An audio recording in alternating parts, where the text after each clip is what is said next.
most authoritative news analysis platform. And as you know, on Newsfile, we put Ghana first. This is your very special edition, end of year 2019 edition. With me, Samson Ladi Anyanini. And myself, Evans Mensah. We're going to be looking at some of the big issues that dominated our headlines this year, but also looking at it from the perspective of the solutions and looking forward. You actually find that many of these issues still linger. We haven't actually found a concrete, I guess, closure to some of the issues. And so we'll be delving into them as we look forward to 2020. So some of your foremost and best experts that you can have in this country will deal with the issues that matter to you and I. We will deal with the matters of corruption and abuse of power or abuse of office. Corruption is defined as abuse of entrusted power or misuse of entrusted power for private gain. How have we fared in the course of the year? The Afrobarometer survey is fresh, but we are looking, as Evan says, solutions. And then there's education. You cannot forget the comprehensive sexuality education issue that dominated our airwaves and our print media for weeks. Where did we end with that conversation? Well, it's still one of those issues that needs to be absolutely clarified. We have the civil society groups, the religious groups making their positions absolutely clear. They wanted it expunged completely from any document, and we found documents, official documents, that had that in it. That's one part of the conversation surrounding education. There is reforms that Education Ministry has embarked on in that particular sector. We're talking about teachers not being required to write exams to be licensed. That is a controversial subject. Free education and its attendant challenges has come up also for some scrutiny this year. What is going to happen to the double-track system? Should parents who can afford pay as we move into the election year? Can we still continue to find money to sustain this particular policy? We'll look at that. And then we'll expand it beyond just looking at education from primary to tertiary, but also look at legal education as well. We have a new CJ. What should his priority be? What can be reformed? These are some of the key issues we'll be touching on when it comes to education, Samson.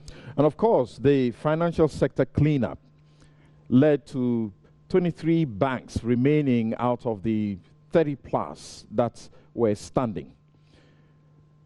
13 billion of Ghanaian taxpayer money was spent in the cleanup. How much has been recovered so far? And those who were found to be complicit in this crisis, what has happened to them? Almost 3 years on, we'll ask those very important questions and look at the issues affecting the economic management and the cedi's depreciation. And Samson, my personal favorite, we'll be talking about the elections as well. Great. 2020, we're just a few days away from a major election year, the dawn of another elections, with all its attendant problems. Violence is one of the key things that I guess most people will be talking about when we enter 2020 in a few days. And that brings up the law. We now have a law, a vigilantism law, that is for the first time going to govern that space as we enter into the election year. The challenge is, since the law was passed in July, I must say, I'm guilty of this, that we have all forgotten what the law says when it comes to the timelines for the disbandment of the vigilante groups. In fact, it sets a particular specific time frame within which all the groups should be disbanded upon coming into force of the particular law. They have to write, the leaders have to write to the Interior Minister stating that they've been disbanded. I wonder if that has happened. We will try and track that today. And what difference will that particular law make in an election year? Is it sufficient to deal with the challenges that we know will come up in 2020? We'll also look into the crystal ball, into the election year proper. There are so many research and surveys that have come up about who may win, what the issues will be, etc. We're going to delve into all that for you here on this program. Of course, we, the media, have been bringing you the issues that we understand the issues that affect you and you want us to discuss them. So how has the media also fared? Particularly, how has the state performed its role in ensuring that the media is as vibrant as it can and free as it can? We began the year with the gruesome murder of an investigative journalist, Ahmed Swaleh. What's the news? All the investigative processes were set in motion.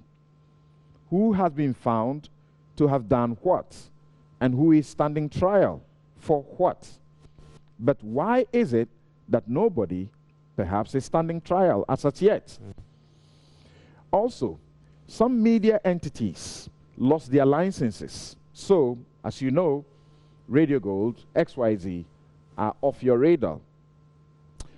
What exactly will be done to ensure that media freedoms are better protected? Journalists were harassed, and some of them, in fact, earlier, were deemed to have been seen to look like onion sellers and not journalists. They got some compensation from the court. Many are complaining that that was too small. What can be done to enhance the situation to deter people from wanting to attack journalists, for example? Of course, the World Press Freedom Rankings, the country did not do that well. We want to talk about the good news also. But in the midst of that, we want to ask what we can do better in 2020. So this is a solution-oriented, it's a results-focused news file. Evans.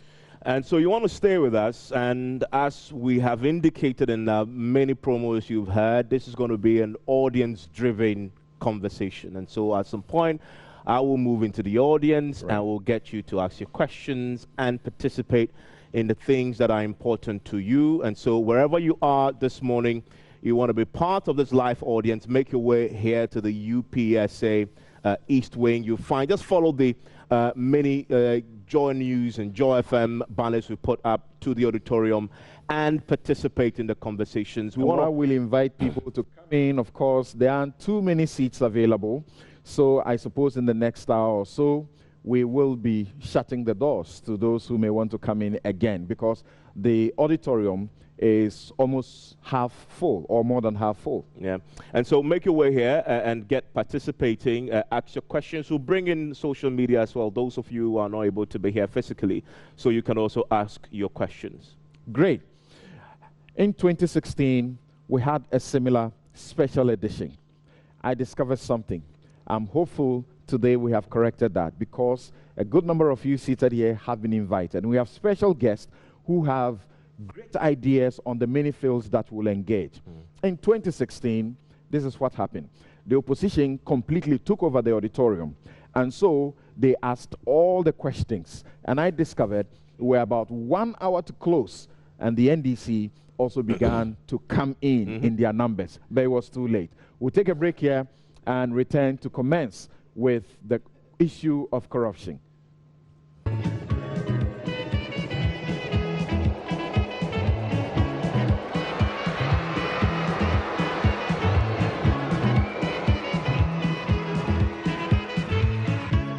To the UPSA auditorium here in Legon, and this is Newsfile, your very special edition, end of year edition. And I'm hosting this very first segment in the first hour on corruption. I'm Samson Ladi Anyanini, and my guest this morning, from my extreme left, is Bright Simmons, Honorary Vice President of Imani Africa. Bright, thank you very much for making time to join us. Thank you. Great. You've been talking about the year of return and the figures, and maybe we'll talk about that briefly. Also here for this special edition is a man that, from my production team, I understand they have chased literally every week, but he's not been available. Today, I say he's been locked down here on Newsfile, and guess what? He's going to be here until 2 p.m. H. Kwesi Prempeh is the Executive Director of the Center for Democratic Development, CDD, Ghana. Thank you very much for joining us, Prof. Thanks for having Also here is Martin Pebu. He is a rights activist, and he shows that not by talk, but he goes to the Supreme Court and shakes the boundaries of our jurisprudence and making sure the people are getting a lot of their freedoms. Now, as you know, 24 hours detention means exactly that.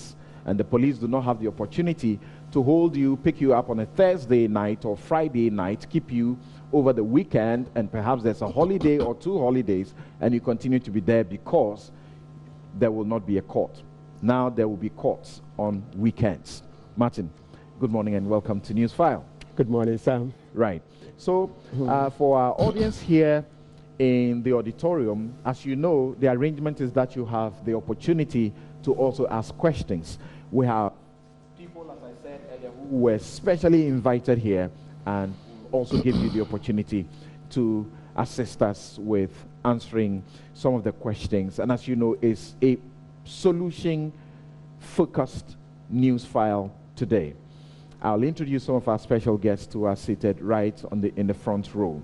But before we do that, on the matters of corruption in this year, let's hear a couple of the discussions that went on. President Akufo-Addo has something to say and insisting that he's not corrupt, and a number of matters as regarding corruption. You know, the PPA boss was busted by a man who is right here with us after he had gained a lot of celebration for saving the nation a lot of money. Let's hear some of the clips. Certainly not corrupt. I continue to say that I am not corrupt. I have not been corrupt. I'm not taking any money from anybody to give anybody any contract. It's not part of my arrangement. And I am not presiding over a government of family and friends. Yes, there are one or two members of my family in the thing. Mr. Furiata, who is the Minister for Finance, is my cousin. He happened also at the time to have been the person responsible for the NPP fundraising drive. Nobody made any criticism of him when he was in that position. And I don't think it's so difficult for somebody who's been the fundraiser to transform it, to transition into what do you call it, a finance minister. And apart from everything else, as far as I'm concerned, he's amazingly capable. He's been like a magician, having regard to where we were and being able to find a way to raise money for us to do many of the things that we have been able to do. He's been a real brick, and I'm very, very satisfied about the work that he's doing. And he's not there because he's my cousin, because he's there because he is a very capable man. The first investment banker in our country, built a very successful business, and is extremely highly regarded in the world of finance and the investment community here in Ghana and across the world. And I believe he's doing a yeoman's job for this country. So I don't have any difficulty about that.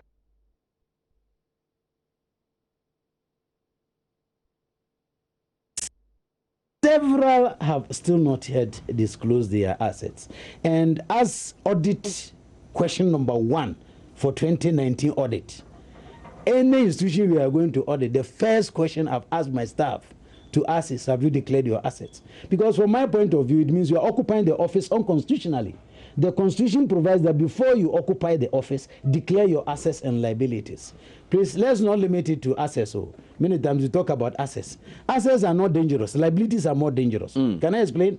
Please. Before assuming public office, especially if you are a political office holder, to win the election as an MP or as a president or whatever position it is, you might have incurred a lot of debt. You might have borrowed a lot of money.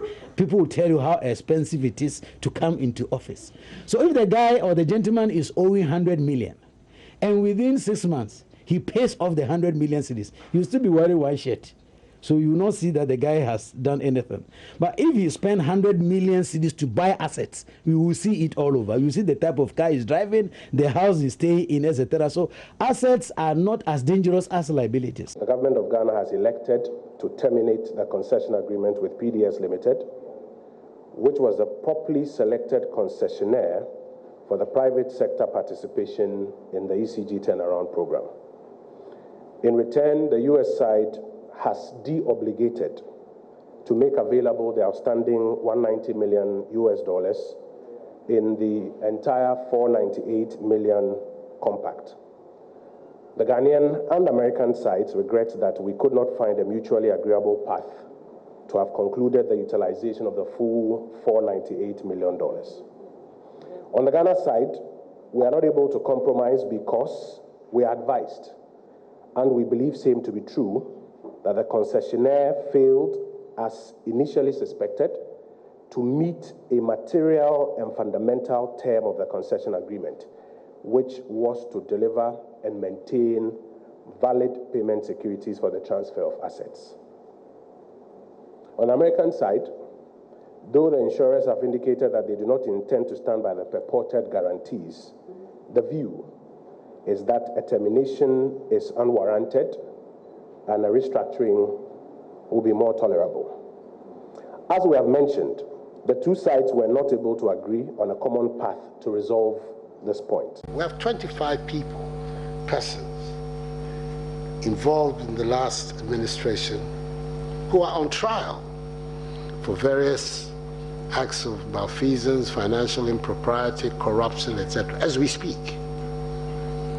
Not who are about to, but who are on trial as we speak. And the amounts of monies involved collectively in those trials, $130 million odd and some 287 million CDs. We're talking about over together, at today's figures, over 1 billion CDs involved in those trials. So it isn't as if nothing is happening. But then, and you read about it in the papers, applications here, etc. We want to do it within the context of due process. For me, it is extremely important. Is that these allegations that are made against, have been made against some of my appointees. For some people, the allegation is enough to convict people. I don't believe that. Allegations have to be investigated. Either they're investigated at the level of police or whatever other institutions, and they're at the same time in the court. They have to be tried. And in the process of trying people, people are entitled to make applications to test this or that rulings. All of these things delay cases. But for me, it is a better system than summary trial of people. But people are given, because the thing about due process is that it is only when you are in trouble that you appreciate it. Yes, the rule of law concepts come into play and you appreciate it when you yourself are in problems. Then you see that really being given the opportunity to test this, to test that, to be presumed innocent until proven guilty, all those come into play. So as far as the state of prosecutions are concerned, much is already happening. Say, do you know of a company called Talent Discovery Limited? I do. Is it your company? No. So how do you know this company? It's a cousin of mine. Okay. We have information that this company has been brought here a number of times for approval, restricted tendering. Yes. Did it come to your attention? Yes. And what did you do about it? Yes, I did declare at the board meeting. You have evidence to show? Yeah. Today? No, it's there. It's in our minutes. Yes, but I'm saying if we want to find out. Yes, it's in the minutes, so you can always find out. Okay. And what's the name of this your cousin? I wouldn't disclose it. You can have it if you want it. We have done our checks and it's not your cousin, but your name is on the registration document. It's not my cousin, he's my in-law, my brother-in-law. Your brother-in-law, and what's his name? I will not disclose his name. Francis Ahim. Yeah. And then you are the majority shareholder and also a director. I'm not the majority shareholder. I'm a director. A director and then 60% shareholding? No. It is 50-50. And who is the second shareholder? Just two of us. So it is your company? I have a shares in it. what is worrying is the score which you talk about, which is that, I mean, 3/4 into the tenure of the government, what we have seen is just something below a quarter of the ultimate performance or the number of promises they made. I think the challenge there is that some of the structural things they talked about in the fight against corruption are the items that I wouldn't want to say they failed on. I mean, they haven't been able to execute on them yet, because you still have a government that's still in office for the next 12 months. Things like, compelling public officers or ensuring that they put in place the right strategies that get public officers to publicly declare their assets, for example, is one. And that is at the heart of our fight against corruption. If we don't know... All right, so you just said just a few of the things that happened in the course of the year. Of course, those that, took the lead in media discussions, just a few of them. Sorry, forgive me. You're so welcome to come to the UPSA auditorium here, where the special edition of Newsfile is coming to you live with a live audience. So I start with Bright, and I don't intend to begin by, as it were, restricting you to which particular corruption issues that caught your attention. But the last but one sound that was played was the sacked PPA boss, Ejenim Boateng Ejay. Suspended or sacked? Suspended? Okay, suspended. Now,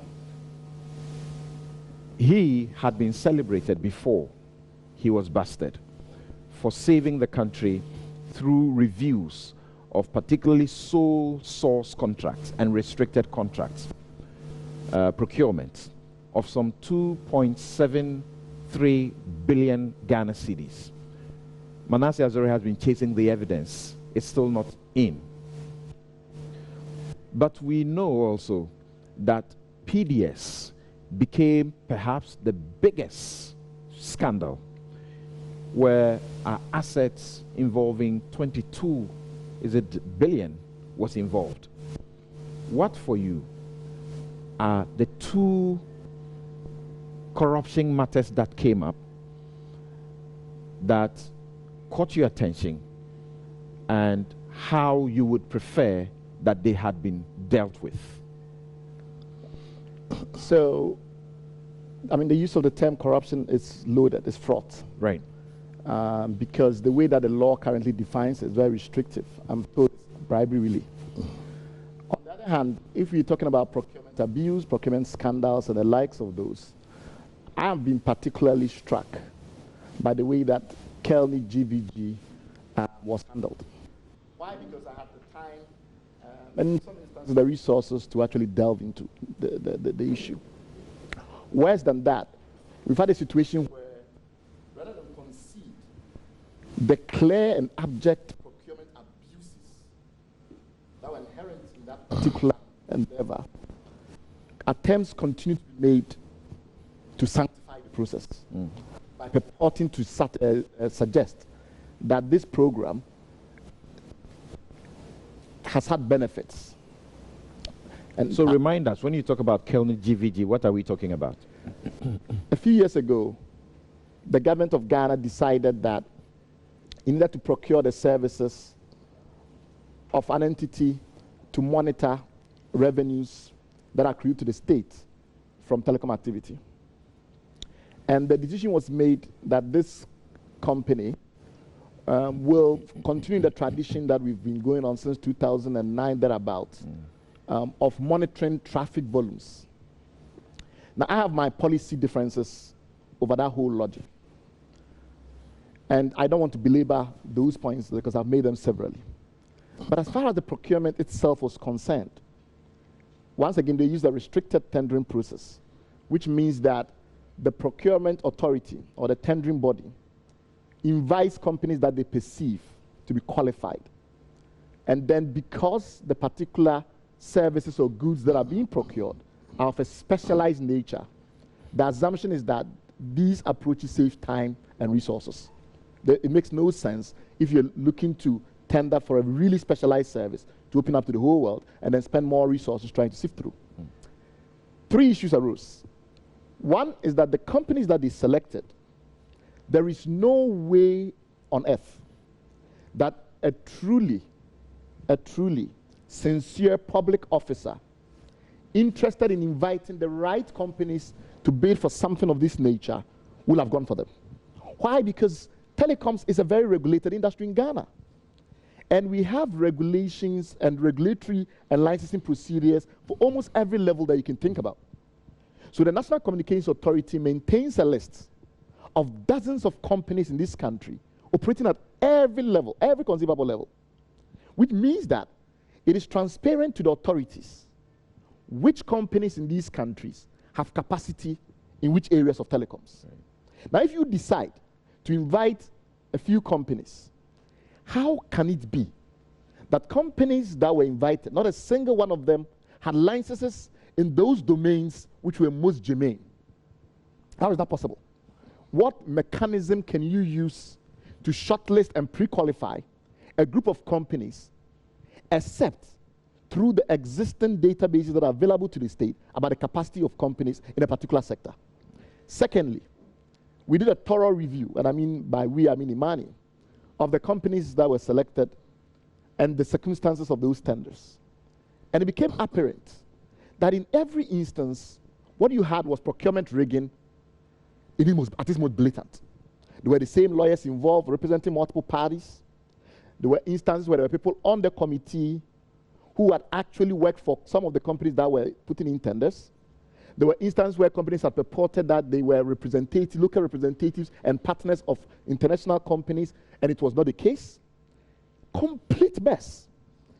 They went ahead and gave millions of dollars a month to this company. We obviously protested. The problem that arises is that the burden of trying to stop government bodies from abusing the law very often falls on private citizens who are expected to use their own resources to go to court and fight in a context where this is very expensive. When we look at how much it was going to cost us to procure experts, engineering experts to come in and testify, because there were multiple dimensions of these lawsuits that we intended to pursue, they run into the tens of thousands. Who is going to provide those resources? So that was an instance. Right. Then we wait for a couple of years or a year or more, and then we say, oh, in actual fact, everything that has been bad about this doesn't matter too much because we're actually making benefits. And we say, okay, what are those benefits? Then the government of the day then provides to us purported evidence of these benefits. We look into them, completely non-existent. In one instance, they said that, oh, because of the fact that in the past we had two companies doing this, and now we have a consolidated company, we've saved 1 million cedis. The truth of the matter is that of those two companies, Suba and AfriWave is still in the play, and they're still being paid. So that is a lie. It's a blatant lie. We had a situation where they mentioned a number of important benefits accruing from discovered tax evasion. And then it turns out that when you actually look at the trajectory of tax revenues from as far back as 2009, there is no evidence whatsoever that the use of the service of this company has made any difference in the trajectory of those revenues.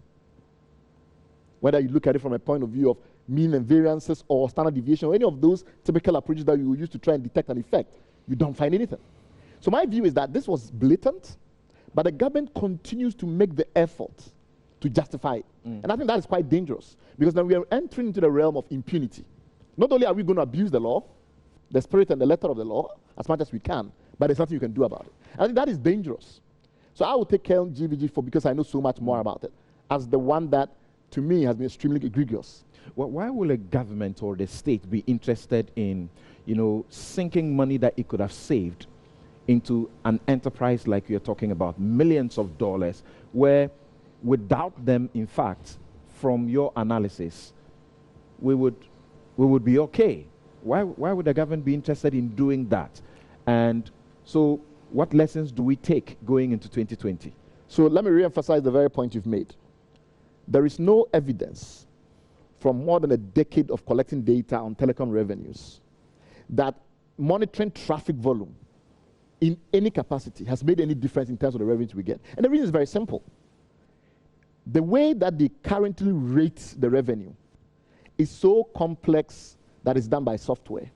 they change the pricing depending on time of the day, whether you are calling somebody on the same network, and so many other factors.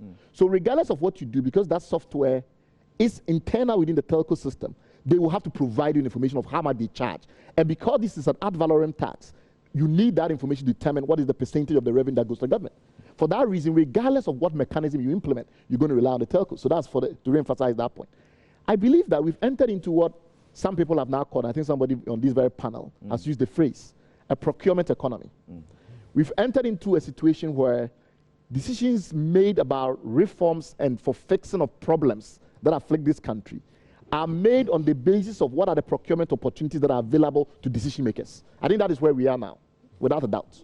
So when you review 100% of projects that are conducted in these countries, I will wager, and this has been going on for many, many years, 80% to or more are driven primarily by the procurement opportunities that arise. And the reason I make it is not optimal. And there's evidence that abounds. And instead of the government agency or the body in charge being open to a conversation about what is that you are suggesting, how can we do better, here is our rejoinder to the approach that you've suggested, etc., you find every effort made to bulldoze through. An example of this current situation with the biometric register that we've been discussing the last couple of weeks. Why is it that the Electoral Commission is not interested in an open conversation with a very large and flourishing technical community that exists in this country about how to improve biometrics? This is not a matter for election administrators. This is a matter for technologists, etc., etc. And there are a lot of people in this country that will willingly and freely share ideas. Why is there no interest in a real debate about potential ways in which we can improve the existing biometric system? Why do they rush immediately? And the first time we heard about it, they wanted to go and procure more than $80 million or something worth of software and hardware. Why was that the primary interest? Why was the interest not a year from ago, a publishing of a technical report suggesting problems with the biometric system and inviting opinion? How often do you see that? So my argument is that the interest in problem solving is extremely low. They do not intend to solve problems. And very often what they do intend to see is whether there are procurement opportunities that may arise if they pretend they're solving problems. And that has been the case for many years now.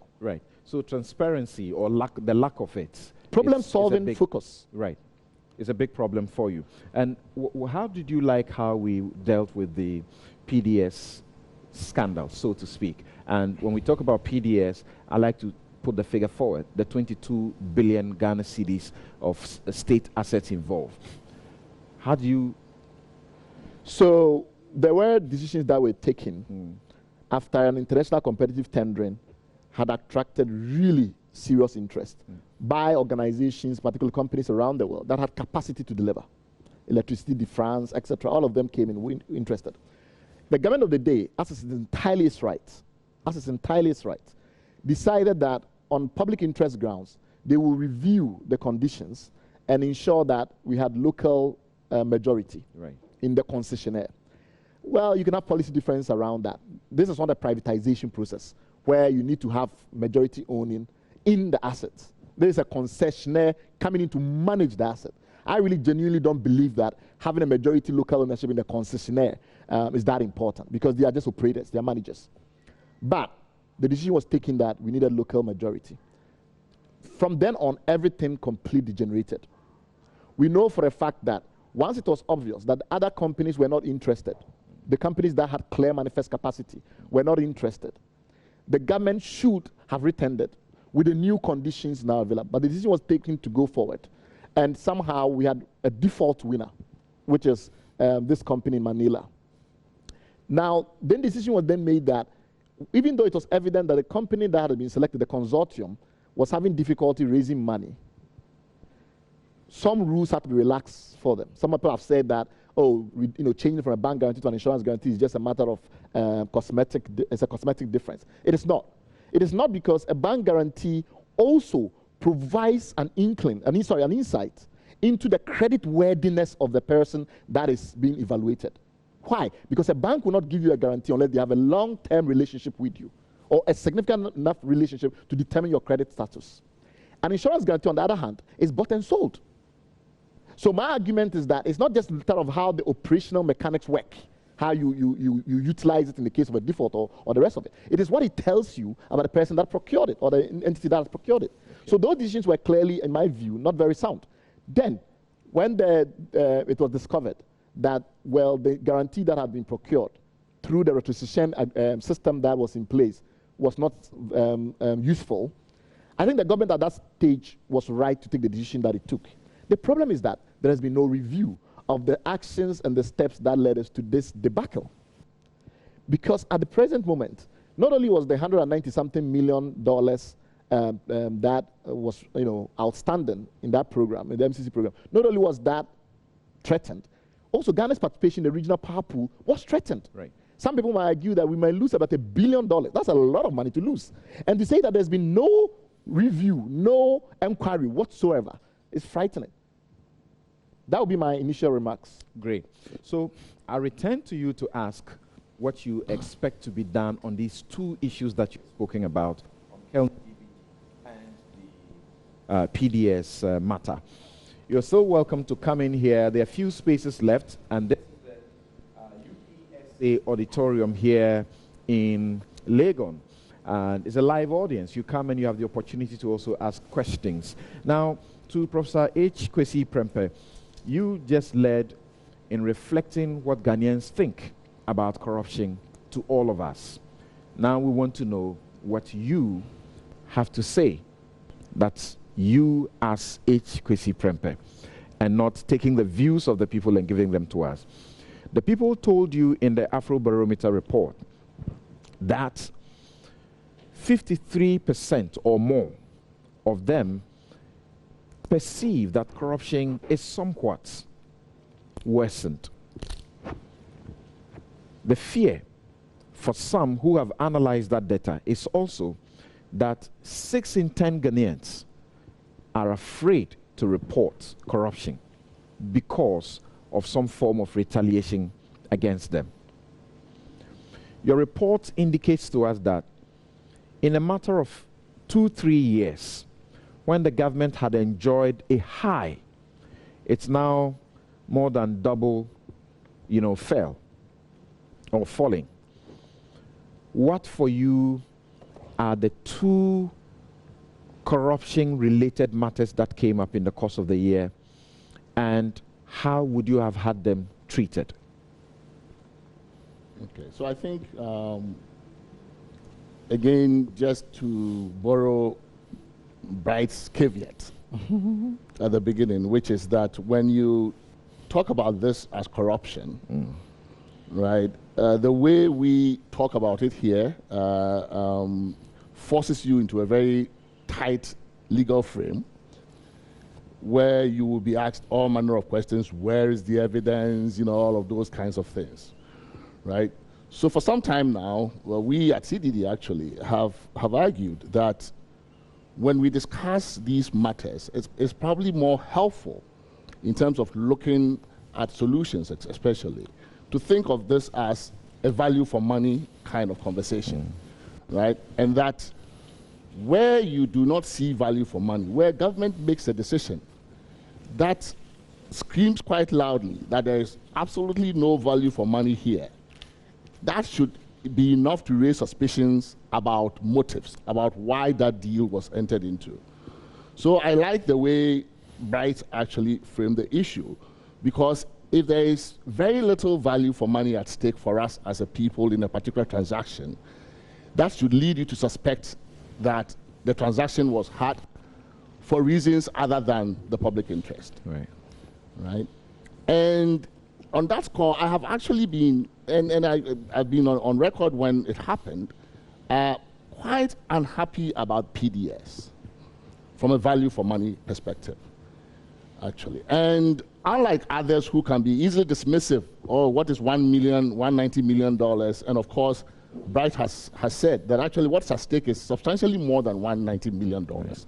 Not that $190 million is chicken feed, but there is substantially more at stake in terms of the regional compact helping us to, we say we have surplus energy that we can't pay for. This would have helped us actually offload some of that to neighboring countries for some money, right? What is potentially at stake is definitely way in excess of the $190 million. And I think for what is at stake, we deserve better answers than we've been given. So Bright made a point about why have majority local equity stake, for example, in the concessionaire. It's not a privatization deal. But one thing we also have to know is that ECG is a very procurement-rich company, right?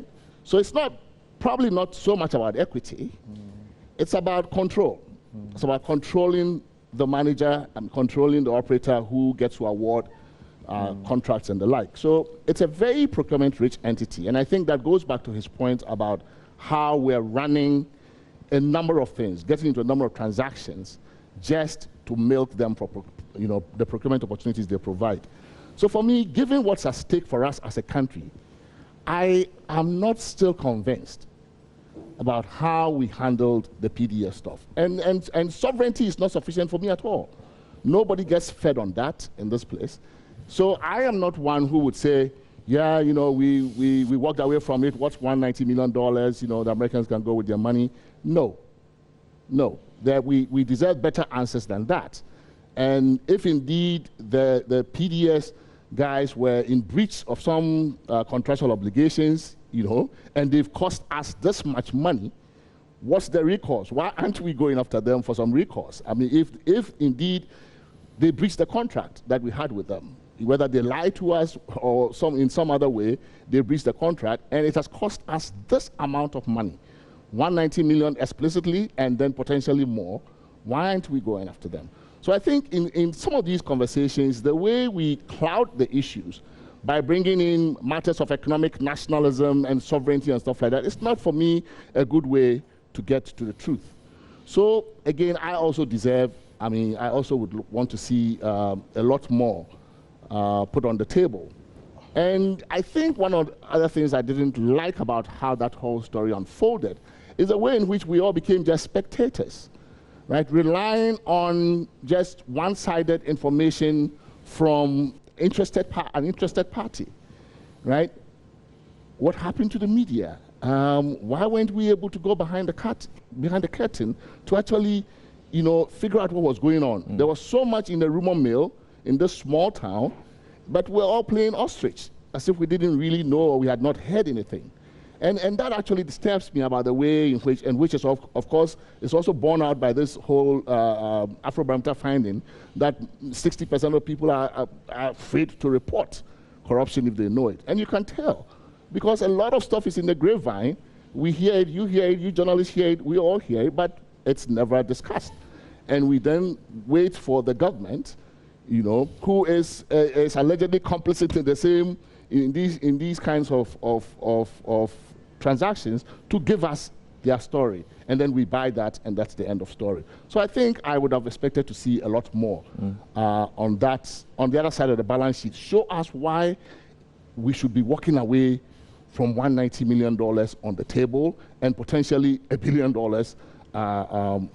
overall. Show us why it makes sense for us from a value for money perspective for Ghana, given where we are today, given how debt-laden we are, given all the economics we are in, for us to be able to take that kind of a decision. And please don't tell me it's about economic nationalism.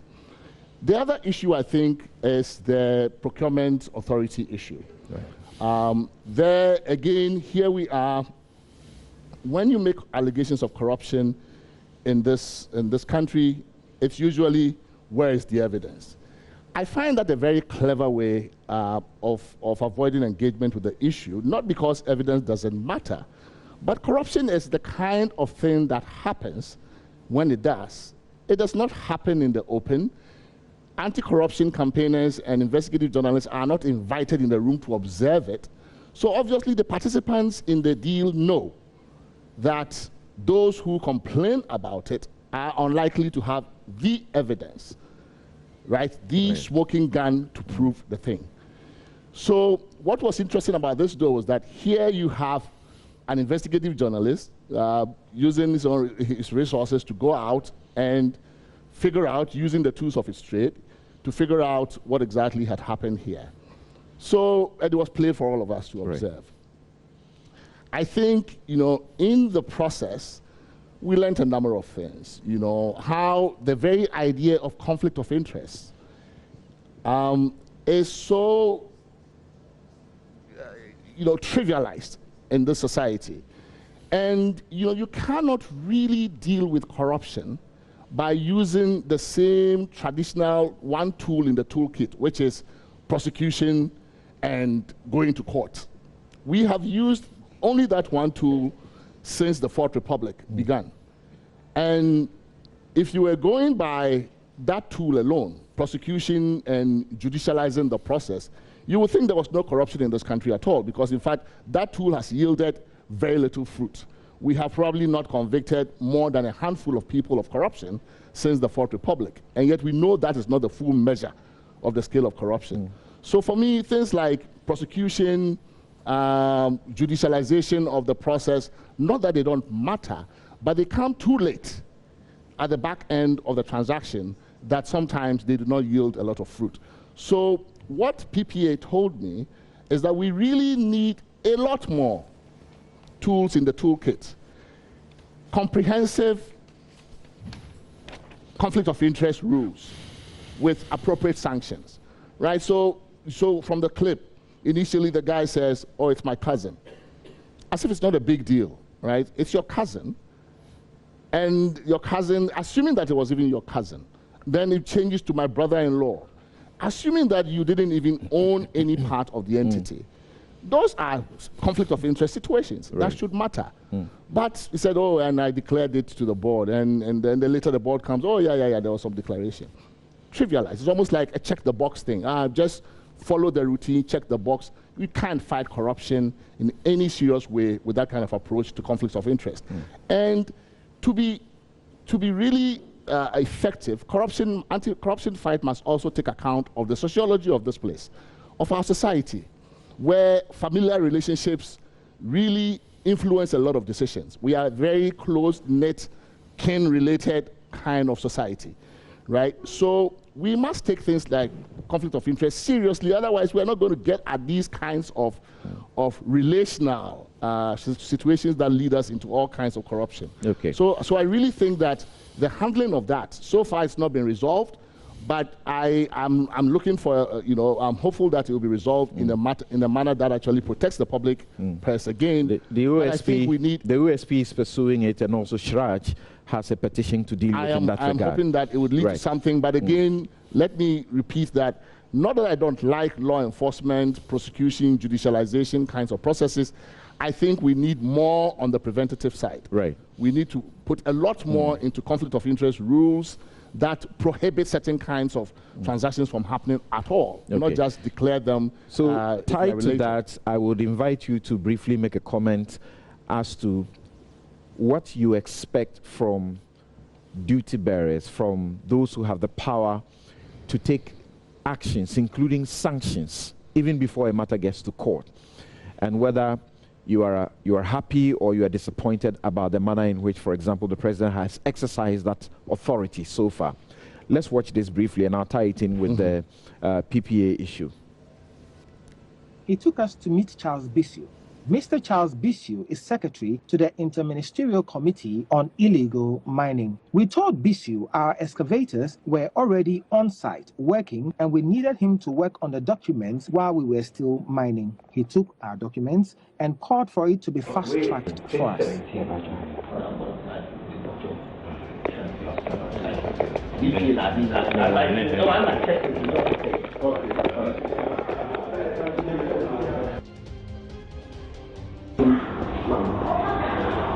Because we have to make sure you fast track with the other. Say, but new year, 9 on them working centrally. All resources, what's the situation? It hasn't come up yet. Let me quickly check.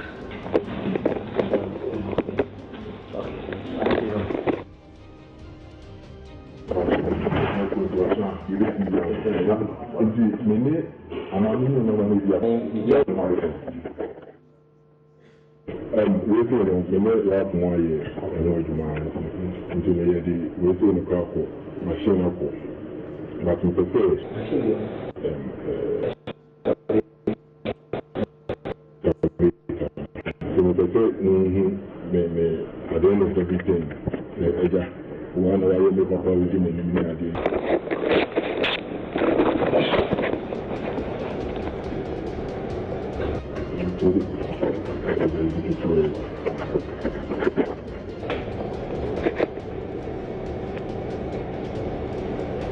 He asked us to pay 3,000 Ghana cedis for mapping after he had ordered for the sticker to be fast-tracked for us with all other processes being circumvented. A sticker we should have before going to the field. So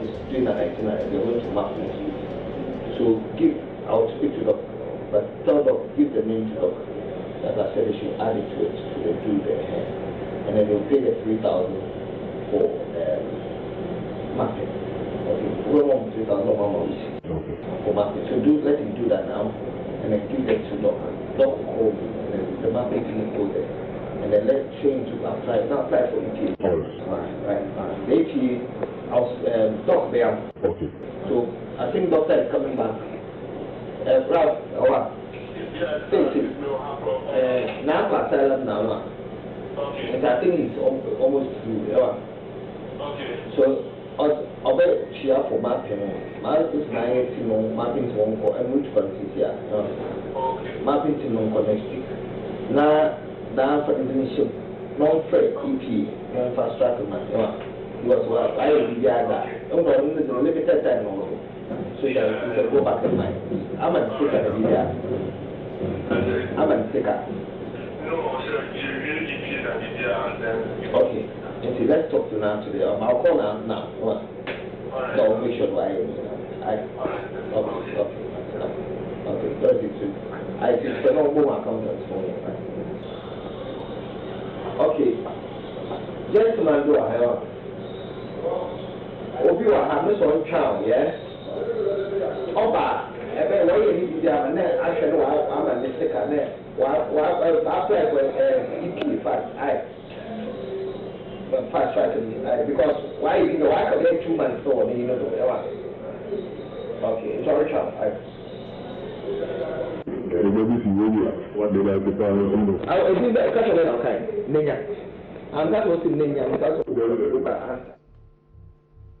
So we paid the 3,000 Ghana cedis and took a receipt, and we were. Right. So another investigative report there by Anas Armeyaw Anas, and these investigative journalists risked their lives in fetching the evidence. You are not too enthused about the judicialization of the process. And Dr. Kuja Asante will say that once it gets into the court, it becomes technical and the citizens somewhat are removed from participating in the whole discussion. Charles Bissiou, only by himself, as we know, voluntarily resigned from being a secretary to the Interministerial Committee against Galamsey. He's still on our tax as an appointee of the president in the presidency. Ejeni Meje also was suspended. Some say he ought to have been sacked, and that someone like Charles too, clear evidence that the president had. He doesn't have to say, oh, I'm putting them to due process. Let them go and be investigated further. What do you expect when you say you don't too much like the judicialization of the process? Well, it's one, but only one tool in the kit, right? So what I don't like is just putting all of our eggs in that basket, because then it's very easy for the president to outsource the fight against corruption to the OSP and the courts and just say, hey, I have created a very fine institution called the OSP. I've appointed a fine gentleman, citizen vigilante, Amidu, to fight it, and the courts are independent. Take your chances with the courts, right? But as the executive, as the head, the chief executive, the president also has a duty to fight corruption in his branch of government. So what should he do? What should he do right? So if he were faced with similar situations in 2020?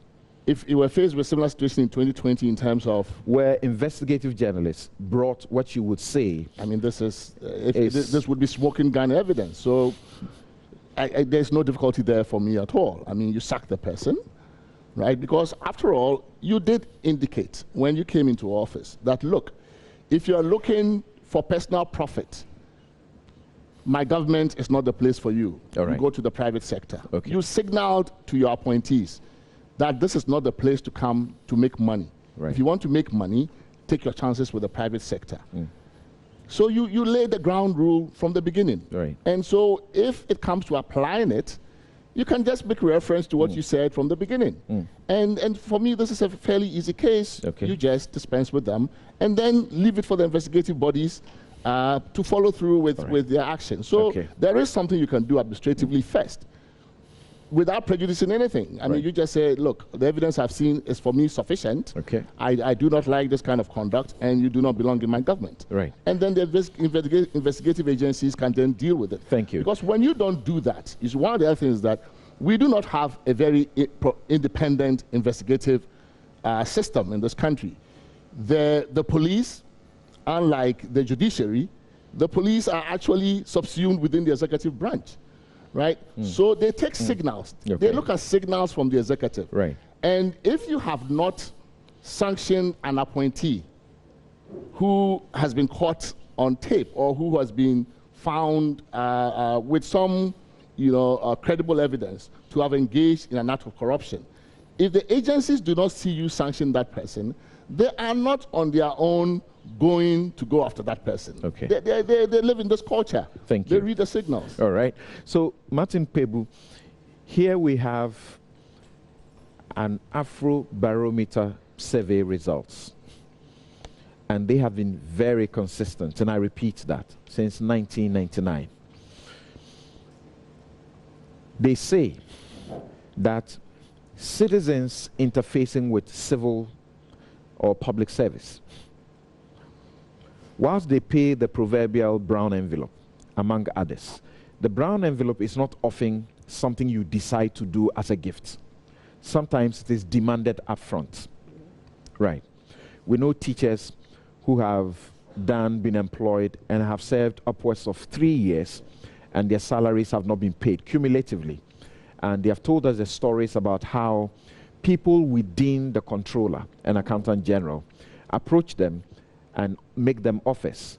If you will give us 50%, we will get your money paid. Those who agree, they get their salaries paid very quickly. Those who don't agree continue to suffer. Now, facilitation fees, though it's a most pervasive act of corruption, bribery, extortion, abuse of office, and cheating in the civil service, many do not find it to be a problem at all. We are told that Ghanaians, again, whilst they find that corruption is somewhat or a lot worse, it ranks 8. And it's not ranks 8 in their priority list of problems that require solving. Kojo Asante of the CDD says something that, is a wake-up call to all of us, that we are getting to a situation of normalization of corruption. Do you feel that's where we are getting to? And how do you, for example, take the situation where we collapse universal banks, 7 of them. We spend 13 billion in taking care of this situation. And yet, the expectation of the people as to recovering the money and prosecuting the people doesn't seem to happen. Okay. So on the matter of normalization of corruption, look, to be frank, we normalized corruption long ago. Yes, it didn't start today. That's how fortuitously yesterday I said, look, let me read a bit of history, because these things, if you just want to talk about the legal rules alone, you wouldn't go deep, okay? So we have always been corrupt, and I mean, we shouldn't run away from it, because we all know, starting from Kwame Nkrumah's government, when he was overthrown, they set up, eventually we had the Apalu Commission, Giage Commission, and that method was quite good. You know what they did? They held almost all the appointees before the commission. And there, they used this process where you would be called upon to justify your assets, which is a method commendable today, rather than saying, let's have a complaint. So the reason I'm saying it was normalized is that reading from this book, I see in 1977, I've already talked about Kwame Nkrumah, but in 77, it was said that the military were also corrupt when they were asked to help distribute iron rods. You see, that was, yes. There are a lot of them. Maybe I think I should get a specific. Let me narrate whilst I go on. In 1977, the military were asked to help distribute iron rods. It happened that they got corrupted as well. Now, shift to this, and even before 1977, when Kwame Nkrumah was overthrown and General Ankara took over, you know, Ankara had to resign because of corruption. He took money from a Nigerian firm, and then he was forced to resign. Now you come to 78, 79, you see that we even set up military tribunals to curb the incidence of kalabuli, which is a variant of corruption, okay? Yes, so from the incidence of the kalabuli, you come to the PNDC era, okay? You had corruption being rife. So all I'm trying to say is that when you historicize this problem, you would find that we have always liked corruption. That's the plain truth of it. We have always liked corruption because, you know, we have a patronage system. So your uncle or father gets into government, and the whole family expects that he provides for children, nephews, nieces, you know, and so on and so forth. So with that system, what do you expect? The man would certainly look for money beyond his income. He would certainly look for money beyond his income.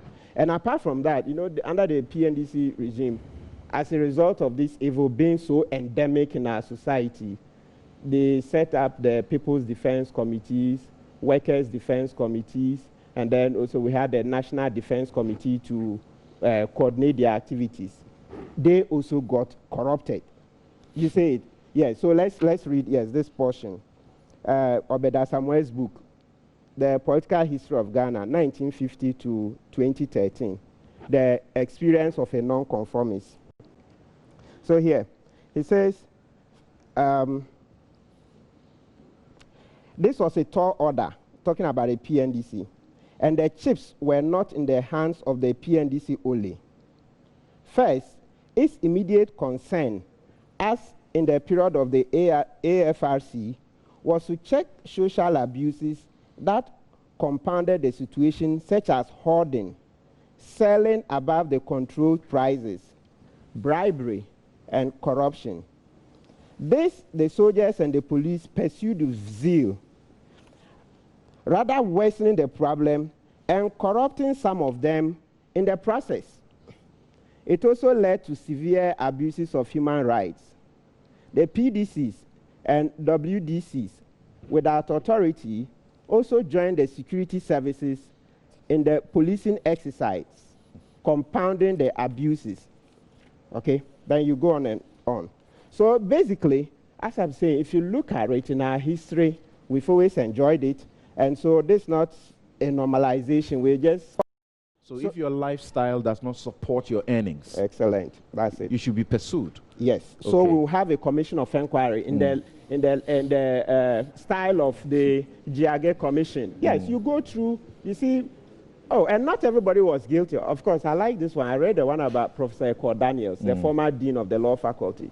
The man was so meticulous, he kept his income well. He appeared before the commission, and at the end of it, he was cleared.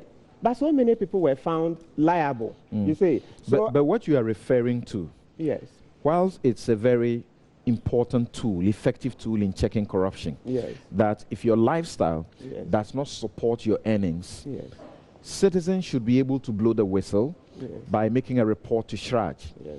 SHRAJ does not have to go to court and prosecute you. Yes. They will just check if you are a public servant. What did you declare? Yeah. What have you added on? Yeah. Did you get what you added on as a gift or whatever source? Once you are unable to justify that, they will take the property from you. Yeah. They'll recover it and give it to the state Yeah. without going through the trouble of prosecution, which can take so many years. Excellent. There's no history of the citizens making such reports, lodging such reports as SHRAJ. Oh, they've been doing a lot. Well, maybe the word is not a lot, but quite a number. I remember when we started democratic dispensation, the famous case of Kofi Kumsin reporting PV Obeng. You know, eventually PV Obeng left office over the issue of the acquisition of some properties that he had helped a foreigner to acquire a gold concession and so on and so forth. And then AJ Mafo. Yeah, so PV Obeng and AJ Mafo's case. You see that though, eventually there were portions that the government rejected, through his white paper and etc. But eventually PV was pushed out. He was pushed out, and it dented him immensely. So very obviously, these things are happening, but people are not reporting. Going forward in 2020, going forward in fighting corruption, what can be done? I think that, as I've said, for me today, I came here to say, let's use the Commission of Inquiry method, that there is a great public interest in hauling all the appointees before a Commission of Inquiry, like what we did in the Apaluk Commission and the Ani Giagi Commission, so that you come by Article 2864, and let me repeat, it says, any property or assets acquired by a public officer after the initial declaration required by Clause 1 of this article, and which is not reasonably attributable to income, gift, loan, inheritance, or any other reasonable source, shall be deemed to have been acquired in contravention of this Constitution. That is what we used in the past, And it helped us because, you see, as a Prof's report showed, 60% of Ghanaians are scared. And, you know, because of our cultural ties, you know, you don't want to be seen as the bad guy. But where, at the time the appointee is going into office, he knows that at the end of it, he will appear before a Commission of Inquiry to account for all the properties and income he has since acquired. It's easy. And if you follow the Giagi Commission, the history of it, Ghanaians would often, rather than come and testify, they would go leave evidence in front of the offices. Yes, that's always been what you call one of our trademarks, one of the tools in the kit box, right? Yeah, they will leave evidence at the doorstep of the this Giagi Commission. It happened in the Republic versus Apia, the special prosecutor. You know, Martin Amidu wasn't the first special prosecutor. Apia was a special prosecutor. He himself, though he was prosecuting corruption, he got ensnared and he was prosecuted. You see? So please, to make it short, all the English will become so much. Let's just make it simple that, look, henceforth, at the time you are leaving office, you appear before a commission to account for all the properties you've since acquired. Then it will be easy for people to come forward and proffer evidence rather than saying whistleblowing. Last comment, because look, there's this painful case I've seen in the court. You know the man who blew the whistle on the National Service scandal? I know you're a lawyer for some of them. He's still battling the Attorney General in court because Attorney General hasn't paid him everything that was promised under the Whistleblowers Act. You see? So, you know, it doesn't give incentive for people to report. But where the law is clear that at the end you appear before a commission, I think it helps to drive. Okay, so I'll take some 2 questions. I'll return to you for just about 2 minutes each. You just tell us what your solutions are on the matters that you have reflected upon going forward in 2020. So I'll take 2 questions. So you see a microphone, one here and one there. So I'll have one person walk to this microphone and then another to that microphone. Yes, come forward. Yes, stand right there. And so Martin ended on a note.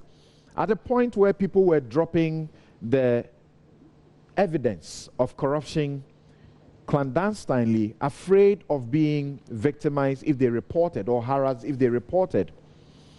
And we have come to also learn from the Afrobarometer report that 6 in 10 Ghanaians are scared of reporting because of some retaliation.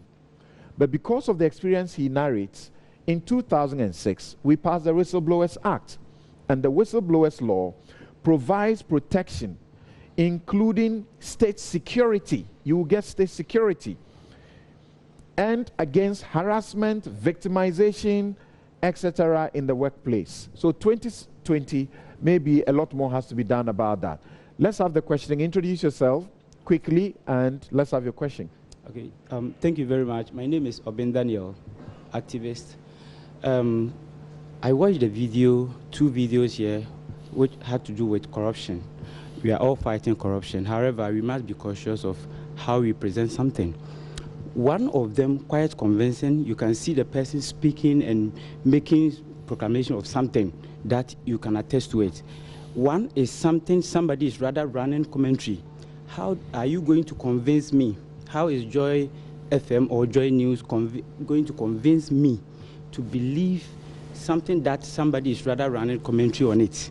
So which one? Let's be clear. Which one? Is it the Anas expose on Charles Bissou that you have a problem with? I have a very problem with it. But not with the Manasseh investigation? No. Okay. So that one, how is Joy FM or JoyNews going to convince me that something that somebody is running commentary on it, that it is credible, and for that matter, that person must be prosecuted?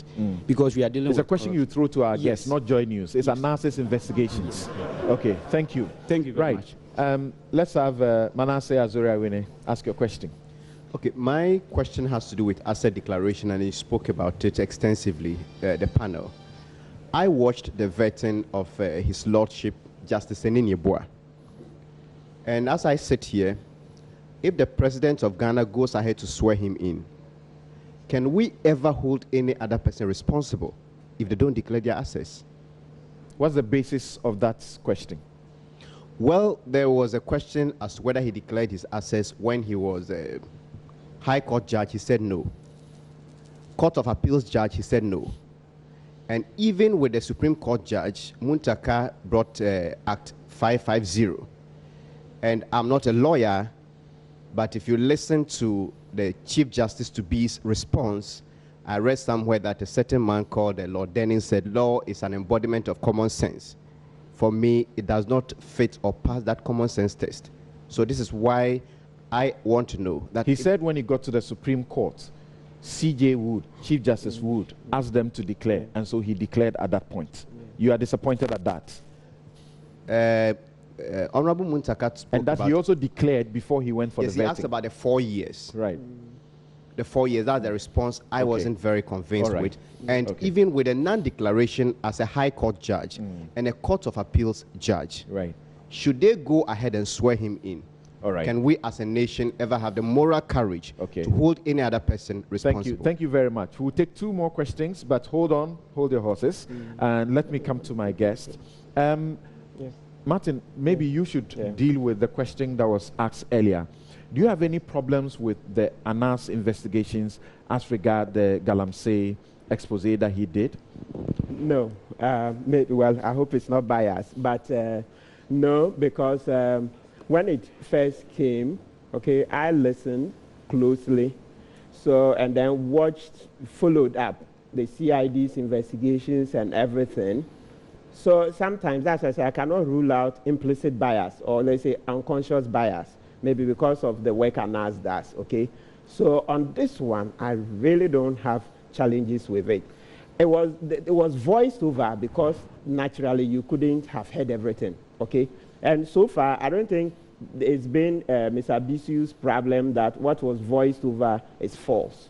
So that's why I said I admit that part of my reasons for not having a problem is that there is unconscious bias. But I think on the larger picture, it's all right. So, Prof, the question by Manasseh, clearly he's disappointed in what transpired.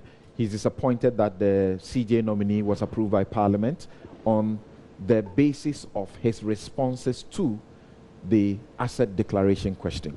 What do you say? He says you can't hold any other person accountable.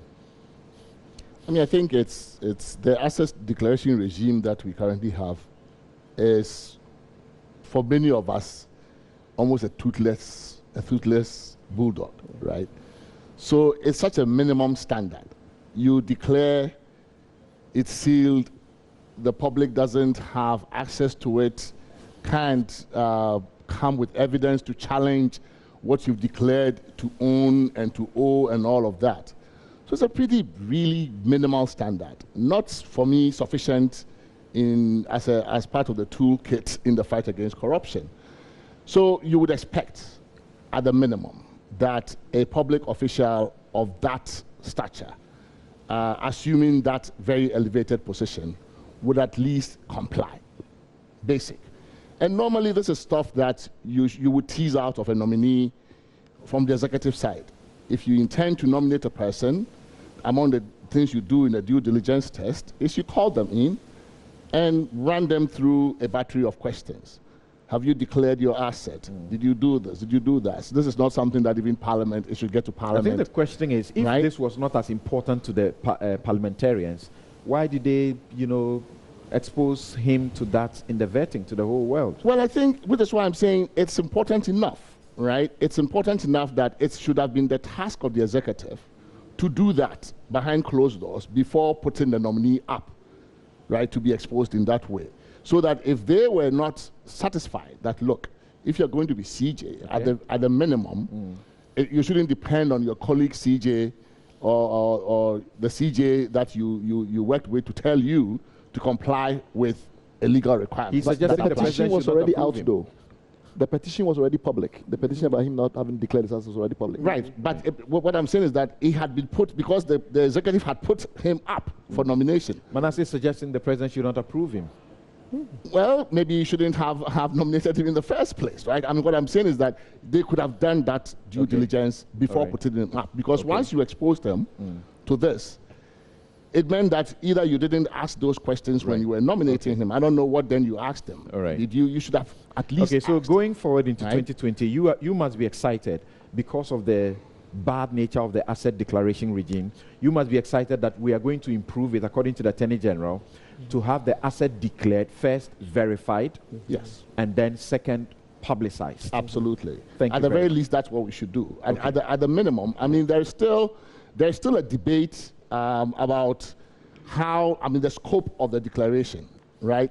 So the idea of the declaration is there's a baseline. When you enter public office, you make a baseline declaration on the basis of which we know, based on subsequent declarations, whether your net worth has gone up or down and how you explain the changes, whether or not your income or gift or whatever. Thank you. But there's also a question, given our society and our sociology, whether this shouldn't be extended beyond a public officer to include close family, right?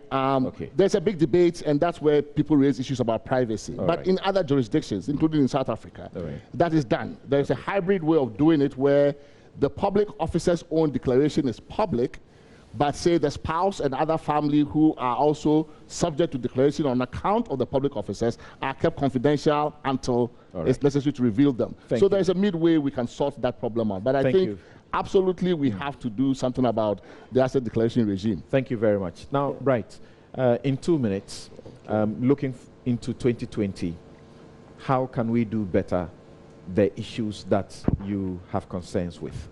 First of all, I think we need to change our mindset from subjecting leaders to a low bar instead of a high bar. Public office is not a right. This idea that, I want a video of my offenses in front of an angelic choir before I admit it, etc., etc. I don't get it. If there's a whiff of scandal, you step aside and they allow an investigation. If you are kicked out and you don't agree, you go to court. This idea that we want the most stringent standards before we can penalize public officers is completely unacceptable. It is a job expecting the highest of standards. And we don't seem to get that. We seem to think that we should subject them to ordinary rules. That is not about, it's not about a law, a court situation, innocent until proven guilty. That is not the nature of high office. I want to disagree a little bit with the eminent Martin Pebu, that we've always been corrupt. Yes, we are human beings, and therefore, there's always been some corruption. The degree to which it has degenerated, on the other hand, is dramatic. General Ankara resigned for taking 6,000 CDs from Arthur and Zerebe for an opinion poll. 6,000 CDs then was $6,000 then. Equivalent maybe $100 and something thousand today. I tell you, The scandals that we've seen in this country and the amounts involved makes it frightening to contemplate that. But this was a country where people taking $30,000 from as a bank loan because they were public officers was deemed reprobate. This is the same country. So I think that we have degenerated. Okay. And the first key change of mindset principle must be that public office is high bar. All right. It is not about innocent to proving guilty. Okay. I think we need to get that out of our heads. Thank you. Martin, if you can deliver yours in a minute. Yes, okay. So, Manasseh, just a comment on your question. I'm not justifying that we should just disregard the asset declaration law. But I have this example from the US where Clarence Thomas didn't declare his wife's asset. You know, Prof mentioned that spouses and other, yes. But when they looked at it, they didn't sack him. So what I'm thinking is that maybe we should have a scale. Then we would determine the gravity of the breach, and then determine the consequence. But to just say that failure to declare, ipso facto, move out, no. So if you find this book, The Case Against the U.S. Supreme Court by Erwin Cheminsky at page 328, you'll find the example of Clarence Thomas failing to declare his asset, his wife's asset, but they've kept him. Okay. And then also, you know, this matter of amending the Act 580. Yeah, the Constitutional Review Commission dealt with it and said we should amend. So it's long overdue, extremely long overdue. All right. Okay. Is there something in a minute you would like to say, Professor H. Kwesi Prempeh? Ask you a question instead of... I think basically we need to expand the number of tools in the toolkit to include conflict of interest, comprehensive conflict of interest legislation with real sanctions, prohibiting certain kinds of transactions from happening at all. We need campaign finance reform to take it seriously. Anybody who thinks that you can fight corruption in the kind of politics and political culture that we have now without dealing with campaign finance is actually joking. And then third, unexplained wealth, definitely. And we don't need, I mean, I like the approach you are suggesting, Martin, but the GRA itself, even GRA alone, right? Because every income, regardless of source, is actually subject to taxation. The GRA has in its power, right, to actually, you can tell income from two sources, either from the receipts or from what you are spending. So GRA can actually look at people's lifestyle, how much they are spending, and say, how do you explain your wealth?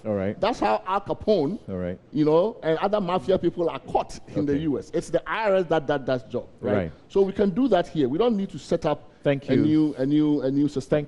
Thank you very much. And we've been coming to you live from the UPSA auditorium at the East Wing here. You can join us. Just a few more people. The place is almost full now. And this is your special edition, end of year 2019 Newsfile. So my guests have been Bright Simmons, Professor H. Kwesi Prempeh, and Martin Kpebu. And we pause here for Evans Mensah to engage the Deputy Education Minister and others who have been invited here to interrogate the question of education and whether or not we are toying with our education system. We will be right back.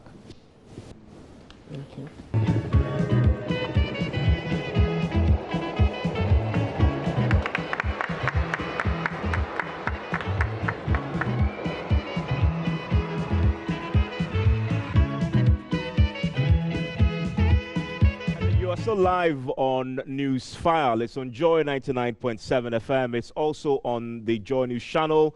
The first part has just gone by. We dealt with corruption, a very heated conversation. Of course, corruption is always controversial, but we're moving on to education. And this year, there are many themes and stories that emerged that dominated our headlines when it came to education. I recall the very explosive comments made by a good friend of mine about the education system at the tertiary level not being fit for purpose. That generated a lot of controversy, and we talked about it for quite a while. I'm talking about Senor Hosey's controversy, that university education has simply stopped being relevant. I don't know where we are with the reform that were promised.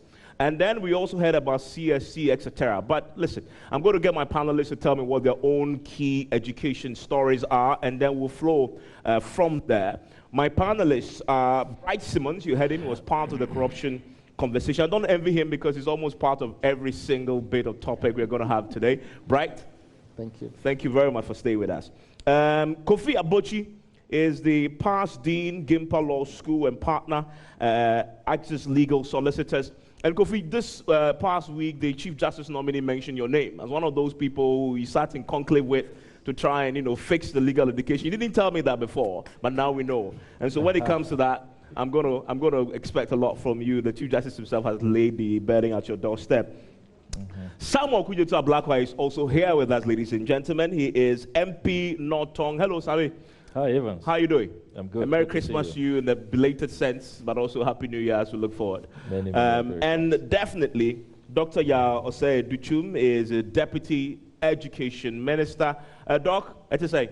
Good. Nice one. So Doc is here and seated. My panelists are here, but my audience are also live and seated. I think you've been pretty patient with us from the beginning. So give yourself a round of applause, ladies and gentlemen. Thank you very much for joining us here in your numbers. And a few of you I need to acknowledge. Dr. Gideon Boako is seated there hiding, but I spotted you from the Vice President's office. Also with us is John Jinapo, who is already looking at the documents and seeing what damage he can do. Seated right next to him is Professor Henson, who was very passionate about the conversation surrounding the relevance of university education. And my good friend who wanted to leave, but I managed to ground him, Dr. Kojo Asante. Doc, now that I've mentioned your name, you can't disappear anymore. Jemima Nunu is a good friend of mine, United folk, red in blood, red in shirt, but struggling. Don't worry, we'll come back very soon.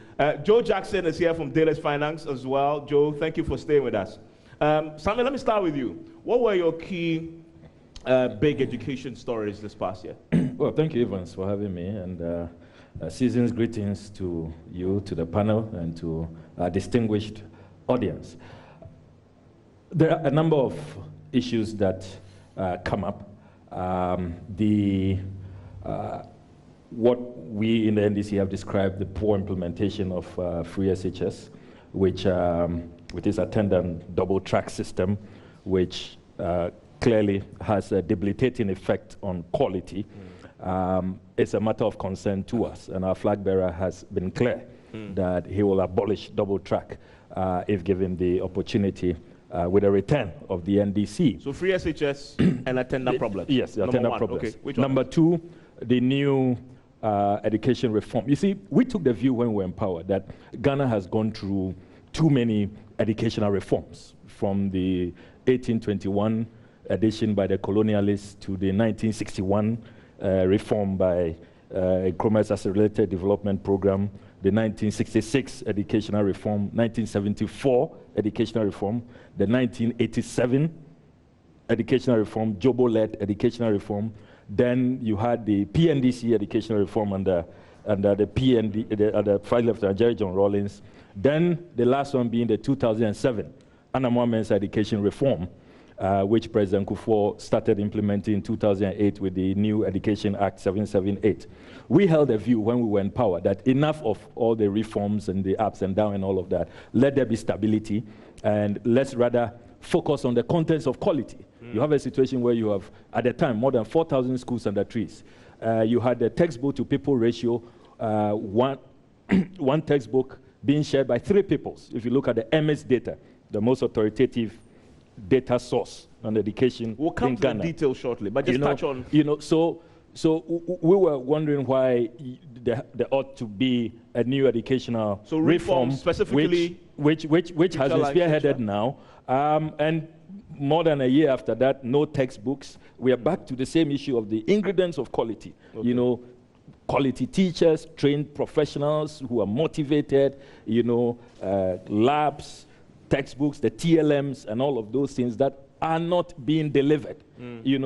So it's been more of form than substance. So let's see that will be the second issue. The reform issues, teacher licensure exams, the CSC was part of this whole thing. Yeah. Lack of textbooks for you. Which one else in the reform specific issues there for you? Yeah, so the whole gamut of it. The whole gamut. So we'll come to the specific shortly. And certainly the attempts also to review the computerized school selection placement system. Which is a that big also deal. caused a lot of headaches that you guys to parents. sabotage the system. We'll come to that. I look forward to it. Kofi, what were your key education issues for you this year? Well, as someone involved in legal education, I think it's clear that it's the question of the legal educational reforms and the way it's been handled, and some will argue mishandled. I think it's, I have been observing with keen interest and with some regrets at the same time, given the fact that the debate has been framed in extreme terms. And whenever you frame debate in extreme terms, you tend to lose the realities of the ground. I mean, the middle ground, which is actually what things ought to be. The General Legal Council, which is supposed to be the regulatory body, slept for so many years, and then woke up one day, and like the sleeping giant that wakes up, when it wakes up, the sleeping giant tends to stampede. And so the General Legal Council, which was for so many years dormant as far as the real reform was concerned, appeared suddenly to be overreaching as far as many people were concerned. On the other hand of the spectrum, we had the debate fueled by issues of emotions, and people who cannot detach themselves from the real issues that actually affect the legal education. Now I can say, and when I speak, sometimes people are surprised because as a former dean of a school, people expect me to be the person who's advocating for opening the doors and open the gates. But as I indicated, the problems are not, the reality is that what we confront is an issue that has to be looked at from a long-term perspective. Part of the problems, as far as the reform is concerned, is that we're still speaking of the reform of legal education without clarity as far as the future is concerned. Now, any reform that does not, or that is not guided by a roadmap mindset is invariably bound to fail. Because part of the problem is that people who are supposed to be affected by the reform cannot see their way clear. I think when you speak to students today, the biggest challenge that they confront as far as legal education is concerned is that there's no sense of what will happen tomorrow. And there's a sense of things being done incrementally and being done accidentally and sometimes spontaneously. And when people have their futures guided by this, there's a sense of despondency and anxiety. So I think for you, invariably for this year. I'll reserve that for a bit of comment towards the end. That's the last one before we get to the audience shortly. I'll jump to you for obvious reasons. Deputy Education. I come to Mr. Bryce Simmons. What were the key education issues for you? It's quite obvious that given all the controversy that had heralded the free SHS program, that its developments and its evolution will be a major issue. And it was. It didn't disappoint. So free SHS implementation challenges, which everybody could have foreseen, for me was a very major development.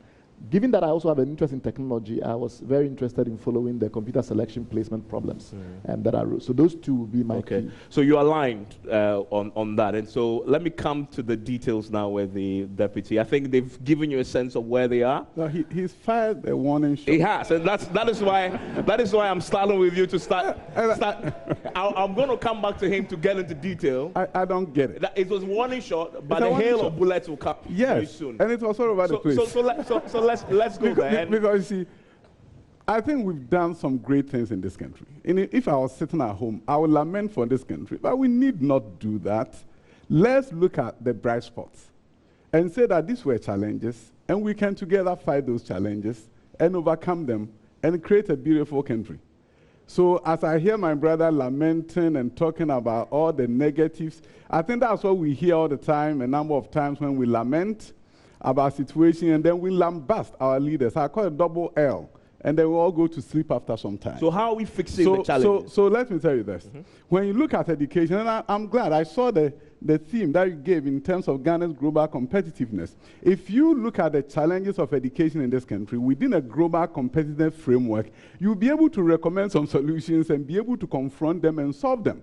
For example, 2015, the last time I saw the PISA score, Program for International Student Assessment, Ghana was last, and we left. We shouldn't have left.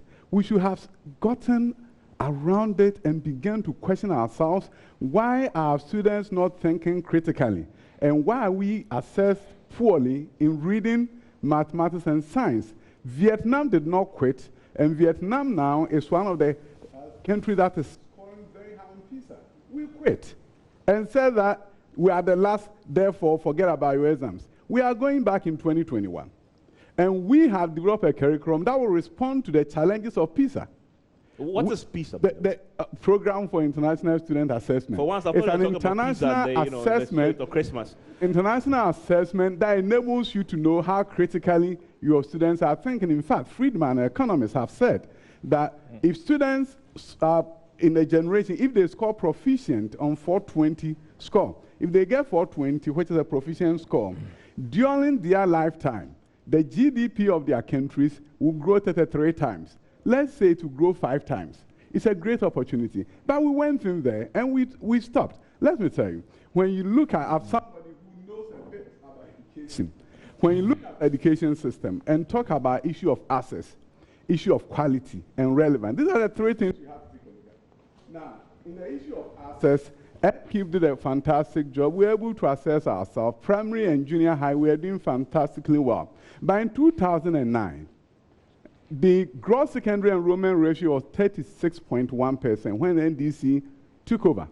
They did a fantastic job moving it to 50.1% when they left. 14% in 8 years. Within 2 years of Nana Addo Dankwa Akufo-Addo, we've grown it 12% to 62%. This is a shining light. This is a message that the people of Ghana needs to hear. Yes, in the process. There's a question for clarity. Which cycle for gross enrollment rate for which secondary? Cycle? Secondary. Yes. You see, this is moving us up into global competitiveness, thinking about you have a critical mass of your people who have been educated. Now you look at tertiary, and it's not good. 16.19% compared to 93.6% for South Korea. When we were independent, of course, 1960 we were better than them.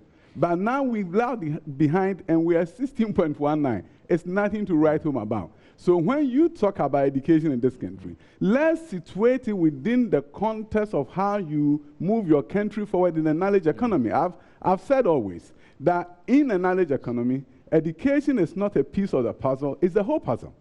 So we need to be looking at these issues that are confronting us. Our human capital index is nothing to write home about. Even though it's one of the highest in Africa, why should we use the African norm as something that makes us happy?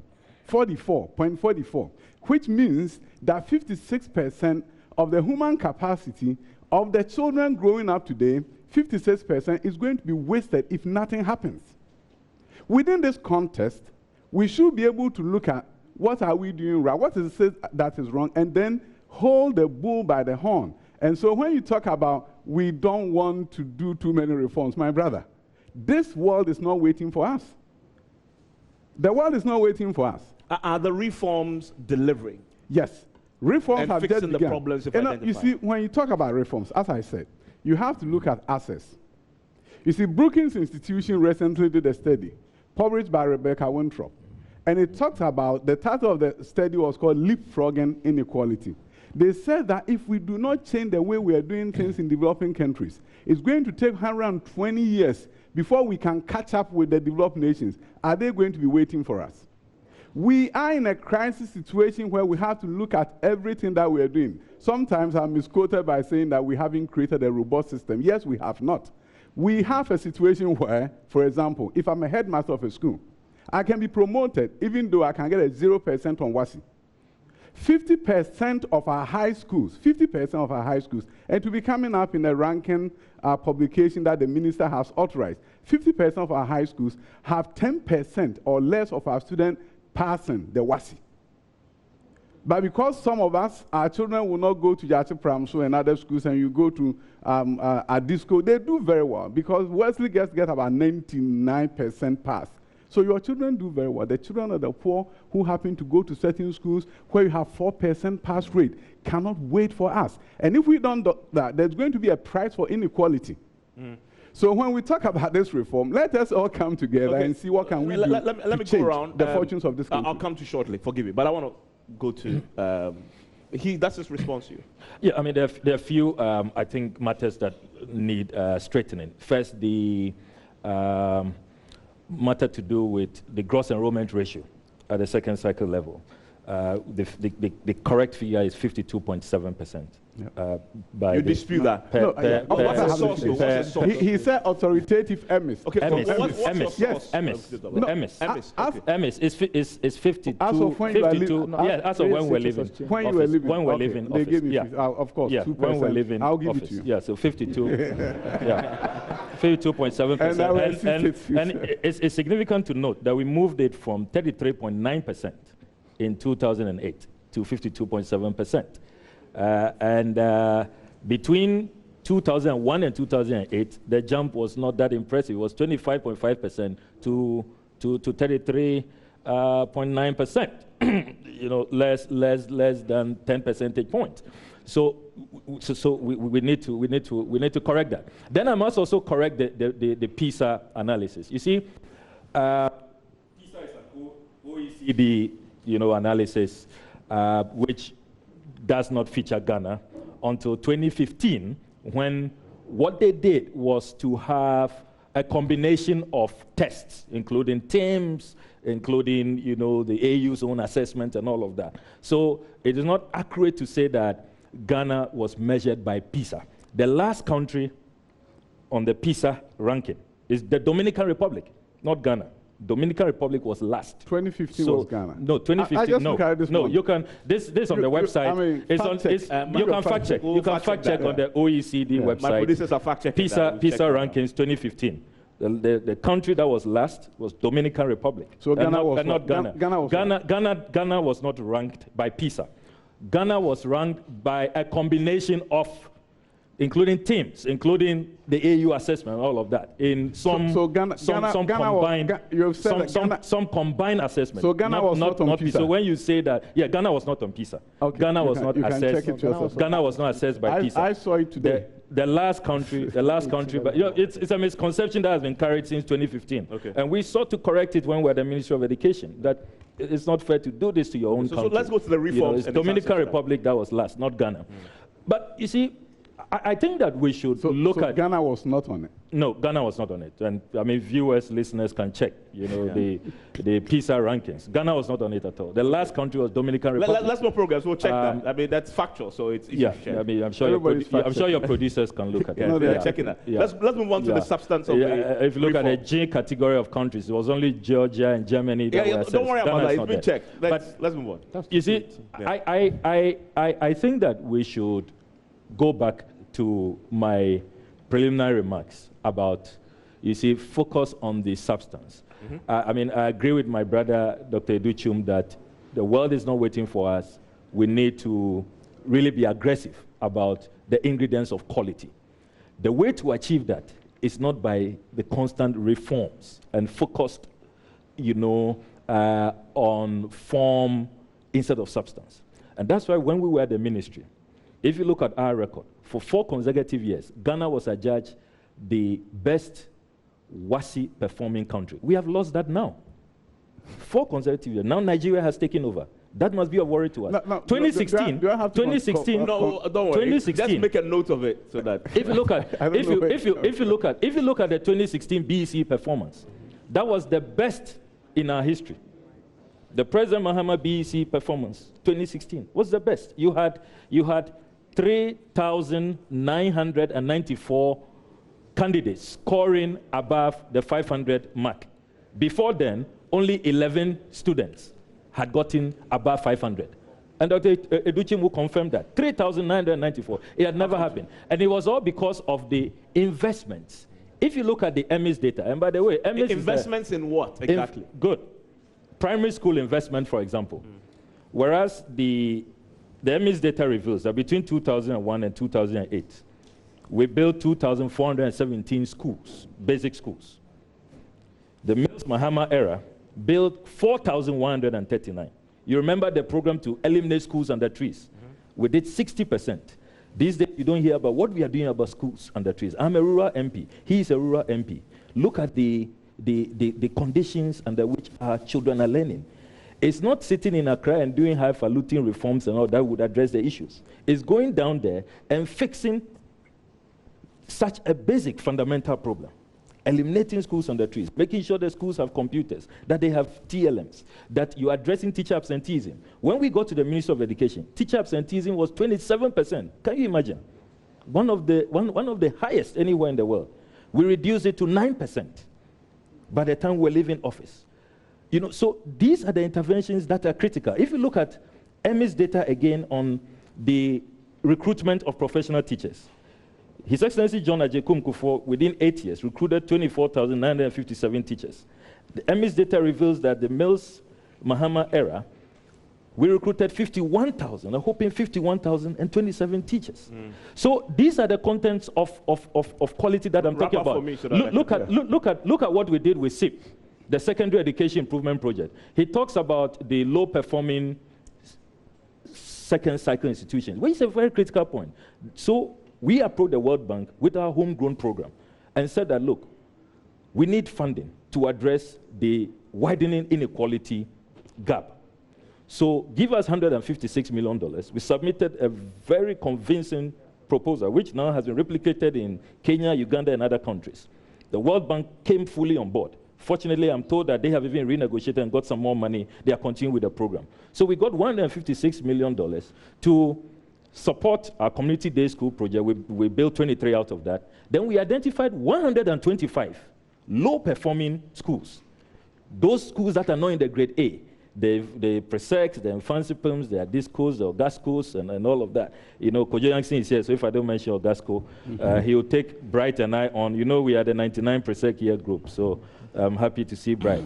You know, 125 schools, and check the results. You're beginning to see that. So we called it the facility and quality improvement for those 125 schools. So they don't have labs, you're providing labs, you're providing, you know, computers, additional classroom facility, additional dormitories, and all of that.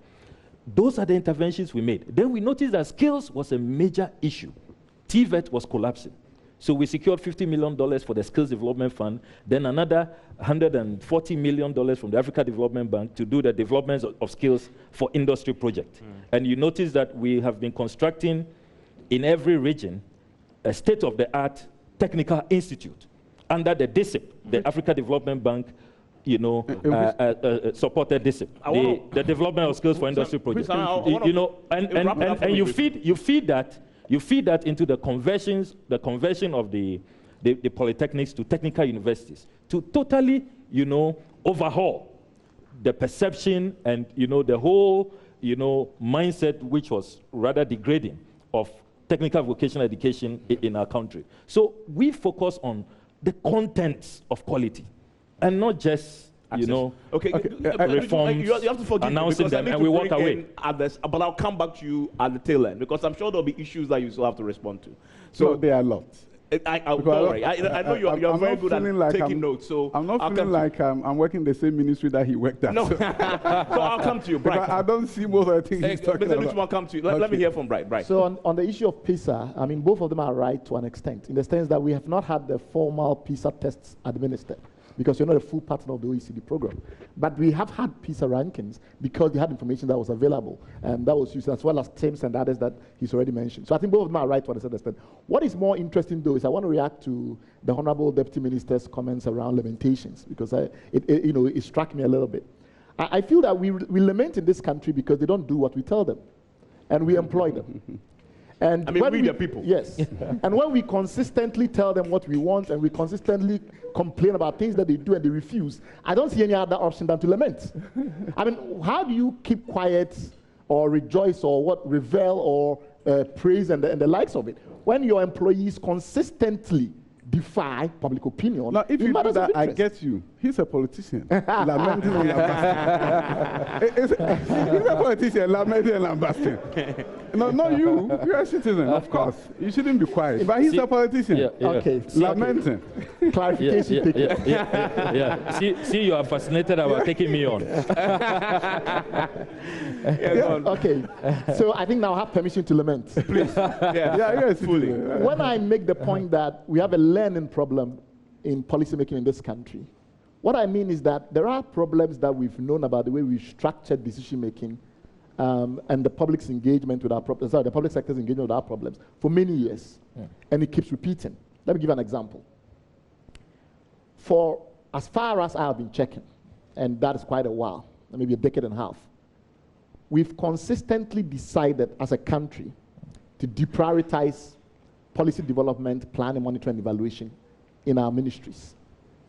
So as far as most of these political decision makers are concerned, that think tank role, in-house think tank role, that the PPMEs are supposed to play, by convention and by design, have always been considered secondary.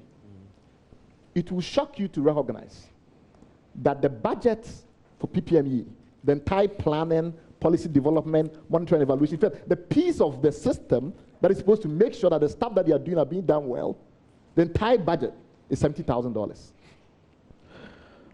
And we live in a country where we spend that on vehicles for inspectors who can only inspect 60 schools or thereabout a year out of 40,000 basic schools.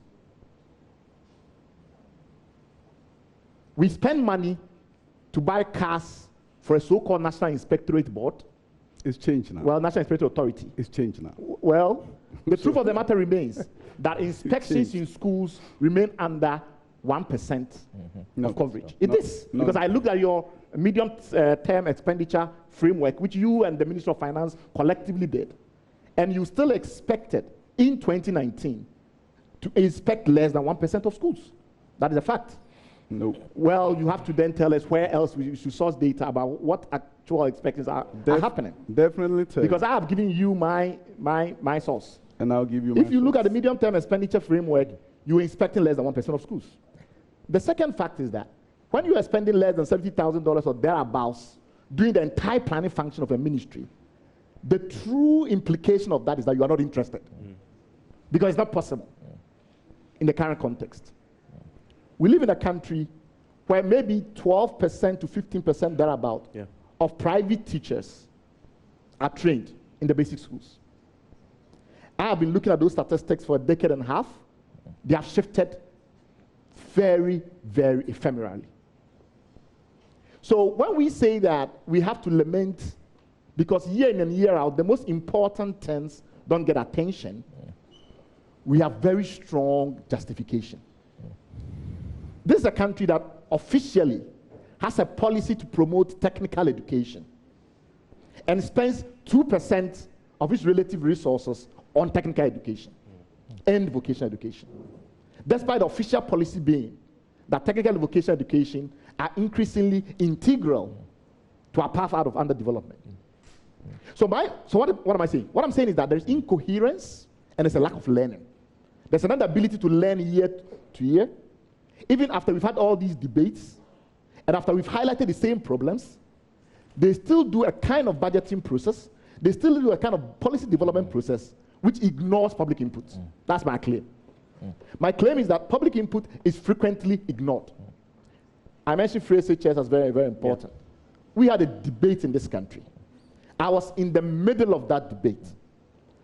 In some instances, I was a certified rabble-rouser in that debate. And we made it very clear that all the congestion issues that are currently being complained about were entirely foreseeable. The government comes to power knowing very well that there's been a lot of estimates about the likely number of new entrants that will happen if they continue to pursue the policy in the way that they wanted to pursue. The government itself anticipated about 183,000 new entrants. The government decided to then implement a policy to revamp infrastructure and to buy teaching resources and materials. The government decided that 13,000 bank burrs was enough in a country where 60% of the student population, or at the very least the institutions themselves, are boarding or boarding focused. If 60% is the enrollment capacity for boarding houses, let's even say 40%. Whatever it is, you're not expecting less than 70,000 people in the boarding houses. Why will you buy 13,000 bank beds? That's about 26,000 spaces. Knowing very well that given the decision that we've taken to allow everyone to come into the system without facing it beyond the phasing that was done, which was a year focused, without deciding that we're going to do spatial, geographic discrimination of any kind, we're going to get these numbers. Why will we underinvest? In my view, deliberate underinvestment. Well, that is the truth. The truth from where? The truth from the numbers that you yourself published, in terms of how many bank beds you bought, in terms of how many... I don't know where you are getting that. Where am I getting from? It's from the same information that you put out. No, maybe you got the wrong information. How can I get it wrong? Because that's information that was published. Where are the students sleeping? That is why we are seeing students on the floor. No. I have sent people with cameras and I will put that information you can send people. There are people sleeping on the floor in schools in Ghana. It's not true. What are you saying about I have sent cameras to the schools and you're telling me it's not true. Okay. You can't accuse me of lying like that. I mean, there are people that have the integrity to speak as well. Anyway, my point is very simple. I'll come to you definitely. Let me make my point. Yeah. My point is that we continue to complain about these things. Three of them. One is incoherence between the policy intent and the actual execution. Where we say this is what we want to do, and then when you do the things, they don't coincide. We've complained about them for so many years in this country. And this starts with your administration. This is something we've been doing for a decade and a half. Second, we have a tendency in this country not to learn. So we do something a decade ago where there was a problem, there were publications, people agitate, and in the decade we come back and do the same thing. That is a society, particularly a leadership, that is not willing to learn from its mistakes. Last, public input into policy making. We have a tendency to fight everyone who has dissent, to marginalize their views and their claims, to constantly go under attack on the perception that they are anti-government, or that somehow they are bitter, or that they bear ill will. When in fact, the reason why any of us engage, there's absolutely no benefit whatsoever. If it wasn't for the fact that many of us are genuinely concerned about the country that we live in, and we know for a fact that we cannot live anywhere else except in this country and be treated and accorded dignity. Before I go on, I'll come to you. Bullet for me what your proposed solutions are, because we already have free SHS. Okay. We have, as a part of the solution for the problems it's created, double track. We're still going into 2020, and you know, school has to go on. What will be your bullet, in 1 minute, solution for the problem? There are very concrete proposals already made by several organizations, including my own, that the policymakers need to actively engage with. One argument that we've made is that when you take programs like the Secondary Education Improvement Program, where we are spending maybe $153 million to try and build new schools and the likes of it, all that money should be completely redirected to congested schools. That the policy should be that congested schools take priority, not the greenfield projects. Okay. Absolutely. That's one. Number two, we have a situation where we continue to implement new cosmetic reforms. So I don't agree with my colleague Kujeto when he says that reforms are not important. There are cosmetic reforms and there are important reforms. An example of a cosmetic reform is the decision to unite the National Accreditation Board and National Council for Tertiary Education. It makes no difference. Not in a situation where we intend indeed to make curricular development an independent process. So those are cosmetic reforms as far as I'm concerned. But there are important, deep reforms, particularly around accountability. When it comes to accountability, projects like Gallup and the rest are scratching at the surface. We have fundamental issues with school inspections, which we need to fix. Okay. Last contribution. We have a situation also where, as far as I'm concerned, and many people agree with me, the current focus on technical education is not clear.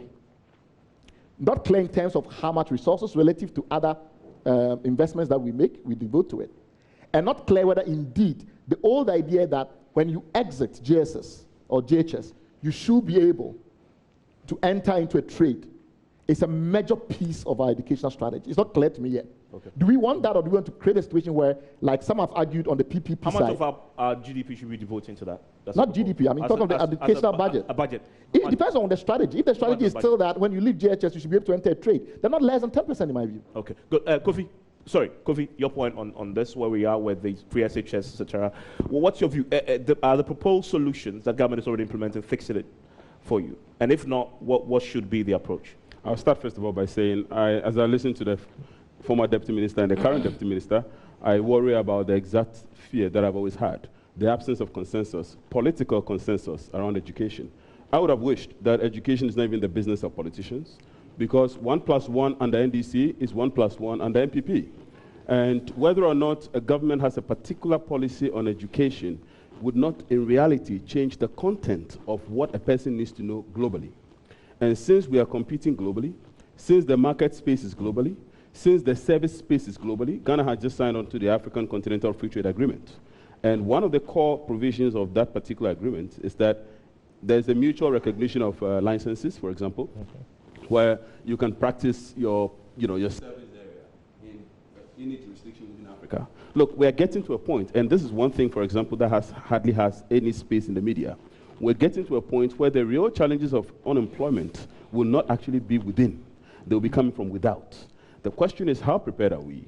We live in a world today where machine learning and the onset of AI is virtually threatening what computers threatened apparently in the 90s, where if you do not have a certain dexterity to those challenges, such as the ability to use robots and all that in the employment space, may affect the overall numbers of how many people are employed. The point I'm just trying to make is that we need to get to a point where we recognize that education is so important that at any given point in time, on the core aspects of education, there must be political consensus. There was a time when the SHS was 3 years. There was a time when it quickly became 4 years. And then within a very short time, it became 3 years again. And then it went back again to 4 years, if I remember, and we're back to 3 years. Those inconsistencies, and I'm glad we have the ministers here, and of course, government is trying to do something about them. Look, let's face it, free SHS has come to stay, period. Yeah. I don't think that it's possible to go back, and therefore, there must be a recognition of where we are. There must also, therefore, be an absence of detraction, a tendency to undermine. And I genuinely hope that there's no tendency, and I'm not making any casting any aspersions. But the point is, we must recognize that we stand at a point where we must support. Now, as we are supporting, and I'm glad, and I think if I hear from the NDC side, I think the position I hear is that it will be maintained. Yeah, it will now, be. assuming that is the case, we must get to the point where we must all now begin devising mechanisms to improve on the free SHS. Any suggestions as to how it can be improved? Well, I think Bright has suggested something. I think that one of the problems that we've had in the educational space for some time is that there has really not been an investment. Look, if my numbers are right, my information is that we have about 40% of our budget going into education. But in reality, the question is, what is the efficient deployment of that 40%? Yeah. And so these are questions we must start looking at. The leakage, the destinations, the intention vis-a-vis the execution. We must look at these key issues to improve on the secondary education. Now, I said this because lately, and we thank WhatsApp in particular, a lot of the secondary schools are being improved largely through old boysms and old students associations. I think that's a good thing that government can harness. But moving on beyond that, we must start looking really at how the resources in education are deployed so that, I believe that the free SHS policy is a fantastic policy. And again, given what the minister said, we cannot have a significant number of our children outside the educational scope. And so a policy that makes it free, that ensures that people do not have to worry about how much they're paying before going to school, can hardly be criticized. But the question is, how do we ensure that the resources that are allocated to that space are efficiently and effectively deployed so that intentions actually match outcomes? In the circumstances of what we have today, I think there are still a few problems that have to be done. And before Edutu comes in, and I'll go to my audience, and I'm going to do a lot of interaction with my audience on this. My producers have done the checking of the PISA controversy. 2015, Ghana didn't feature at all. It's the Dominican Republic that was at the bottom of it. And so that's the fact. Mr. Edutu. Okay, thank you for the opportunity. There are a certain number of issues that we have to look at here. I've talked about the issue that we need to have access, quality, and relevance. We've dealt with access as a country for the most part, but we have not. We are just scratching the surface when it comes to quality. So invariably, when we are comparing ourselves to Sierra Leone and we are better than them, that's okay. But even in that, we have to begin to look at what is happening to our math scores, for example. This year was the first year where we have a 65% pass rate on mathematics. Never happened before. And I'll share the credit with my colleague. And that's what I don't understand. I don't think we should come here and make NDC look bad so that MPP will look good. If you did something and it was good, secondary education improvement project, we came and we continue. I'll commend you publicly for that. Why do you have to always look for the negatives and then lament and say that you did something poor? No, that is not the kind of politics we want in this country. When you do something good, look at e-blocks. You completed the 3 and operationalized them.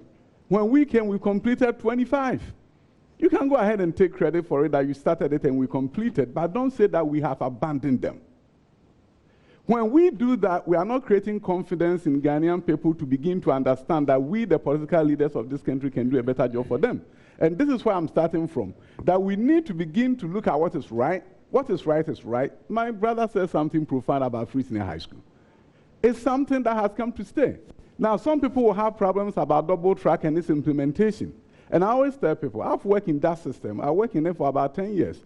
And it was deployed even in the United States of America when resources were limited. And they had to address the influx of immigrants from Mexico, and so the fact that in California, they had changed high school from 3 to 4 years. They used this system, addressed it, and about 10 years, they got rid of it when they raised money and built schools. Now, Nana Addo Dankwa Akufo-Addo promised that within 5 to 7 years, he will eliminate double track.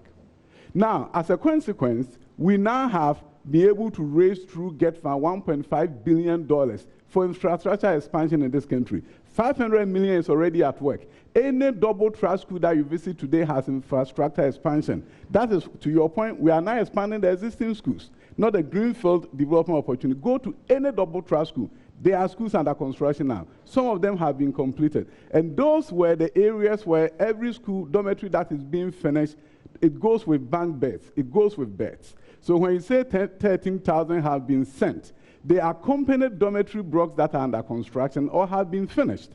That is where maybe the 13,000 came in. But the bottom line is this. If you look at the infrastructure expansion that we've embarked upon, in this country, I've always said, when it comes to school infrastructure development, we've always done it the way I always say my father built his house, cocoa farm. At the end of the year, you get some money, you lay a block, you lay it till you get to roofing, maybe 20 years and you finish. That is why you go to high schools across the country, there are so many uncompleted buildings.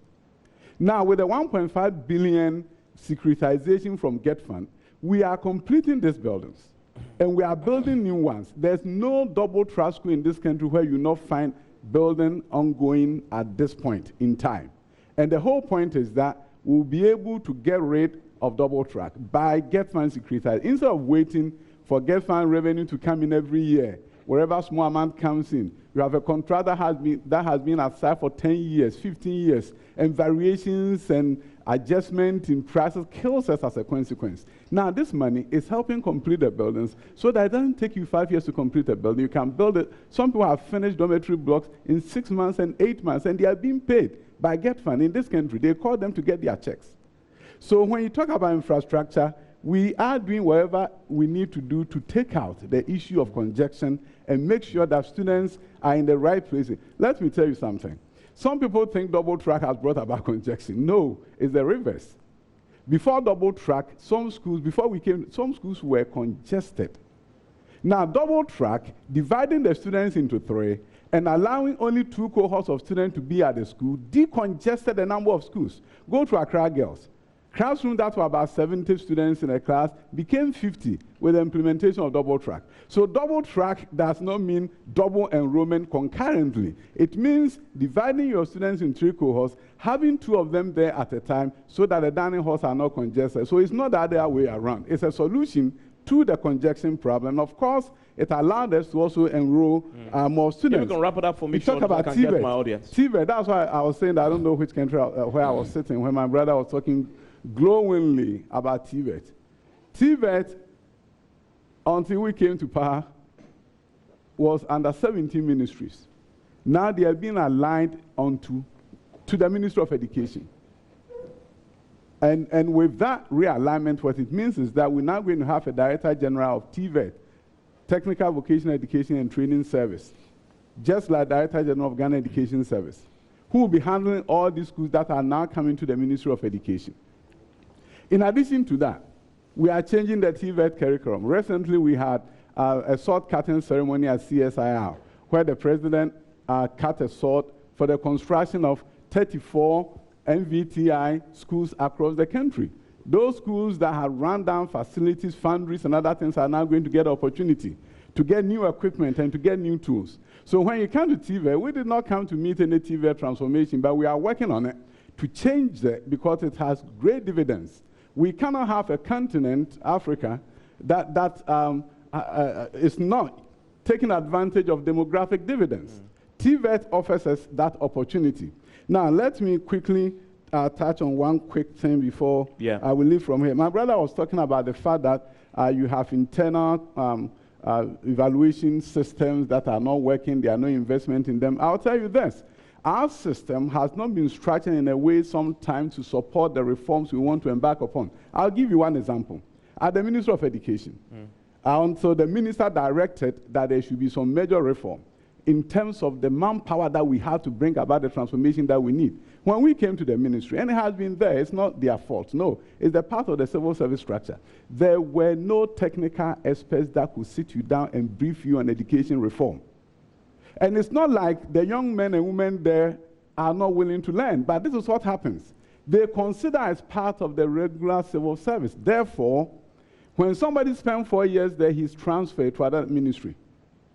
Unlike Ministry of Finance and Trade, where there were technical experts, and you stay at the ministry for all your life until maybe sometime they can transfer you back, and that's a unique situation. So you come to the Ministry of Education, who were the technical experts? That is why when they did the SIF, they had to bring in technical experts sometimes from abroad. Ministry of Education did not have the technical experts. My minister scheduled a meeting with the head of civil service. At that meeting, it was agreed that we are going to hire 16 technical experts at the director level who would then be able to have the historical memory in order to embark on any reform that we're doing. Now they are starting work. Now they are in place. They are in place. Okay. They are in place and they are being I want to quickly bring in my audience now, and I'm delighted to say that the landlord is already here with us. Everybody's watching who that is. Professor Abednego Amate, thank you very much for agreeing to use your facility. And we haven't spoken much about tertiary education. But you are in a tertiary institution, and so I think, and also Professor Hinkson is here. The microphone, you have a microphone, Prof. And so if you have a contribution to make, I'll gladly hear it. The question is all about, I'm just curious, the question now bring in the tertiary part of this, and whether all this pre-tertiary conversation, how is that impacting on the tertiary? Are you getting quality from there? Because that feeds the tertiary. Is the quality coming in for you, and how is that making the education that you churn out relevant? Because you've been bastardized as, training people who can really, I'm not fit for purpose, etc. And so, if you want to ask a question, please get to the microphones. Just come to the microphone. Just come to the microphones. And you have a microphone, Prof. Yes, you can contribute. Kindly put the microphones on for me, please. Yes, go on. I think it's on. If it's not on, they will fix it for you. They're on. Go on. Yeah. Thank you very much. He spoke about cosmetic and substantial reforms. It was very profound that you had to use the marriage of NAB and NCT as your focal point. And casual example. Interesting example, though, because around that same conversation, sometime middle of this year, there was also the issue about private universities who now not have public universities as their mothers and fathers, and they'll be on their own, and so on and so forth. So the larger issue for me is, I've heard now we are supposed to build some new blocks because double track is coming, and so we need more classrooms to employ more lecturers. But I would need some clarity as well regarding where the tertiary trajectory is going, especially because you raised the point about technical education again. I know they just finished an audit of the HR needs of this country. I hear it's not been launched, so I'm not supposed to talk about it. But that for me will be a very profound basis to now plan going forward, so that we get the best mix of what do we need and where. Because if you're expanding facilities at Legon or at Kivas or Winneba, it's good to accommodate double track. But as a country, is there a codified strategy regarding what we need to see 10 years from now in terms of the human capital mix? And how do the tertiary education feed into that equation? I'm not too clear, maybe you help me. But then there's a larger issue, which is the funding issue. So you spoke about $70,000 policy, something. Okay. In the UK, for instance, they have something they call the International Higher Education Strategy, where by 2035, they are looking to raise maybe $60 billion from international students as well. By that same year, they should be receiving 600,000 international students every year. Now, because funding is so tricky, it will be interesting to also find out. We are talking about passing universities' bill, and there was a lot of to and fro recently about who won't do it, who do it. The lecturers say they don't like, they like, and the minister will say we'll do it. Around that discourse, I've been happy to hear something around an international higher education strategy to get a sense of how many Gambians do we want? How many Sierra Leoneans do we want? Because while somebody will pay, what, maybe 3,000 cedis to come to school here, the Gambian will pay $7,000, $8,000. Those sort of discussions also not being had. Maybe they'll be had eventually. But if you mix double track with you need money and international students, maybe the minister can help me with what exactly is going on in that space. Because I think the discussions are very mundane. But we need to look 10 years from now and get a sense of where we are going, what the resource commitments will be, and what codified strategy we seem to be following. He also wants to add on. No, just briefly. I want to take a quick one from the IHEB. That's the Deputy General Secretary for NAT in charge of administration. Yeah, so he has a question. I'll come back to you. Yes, thank you very much, and I'm enjoying the debate. But you see, the challenge we have as a trade union is that much attention has not been paid to the teacher and the teacher needs, especially in every community in Ghana you find a teacher. We are building schools. How many of them visit, especially in the very remote schools, do we have teacher accommodation? Even the senior high schools that we are talking about, the E-Block and others, you go there, the whole school built in an isolated community, no single bungalow being for the head teacher. How do we move on with this? We believe that all the reforms that we are talking about, all the beautiful things that we are talking about, stops at the doorstep of the teacher. How is the teacher being involved, being motivated to ensure that all these things work out? Fantastic question. Just before you go, the licensure examinations have become very controversial.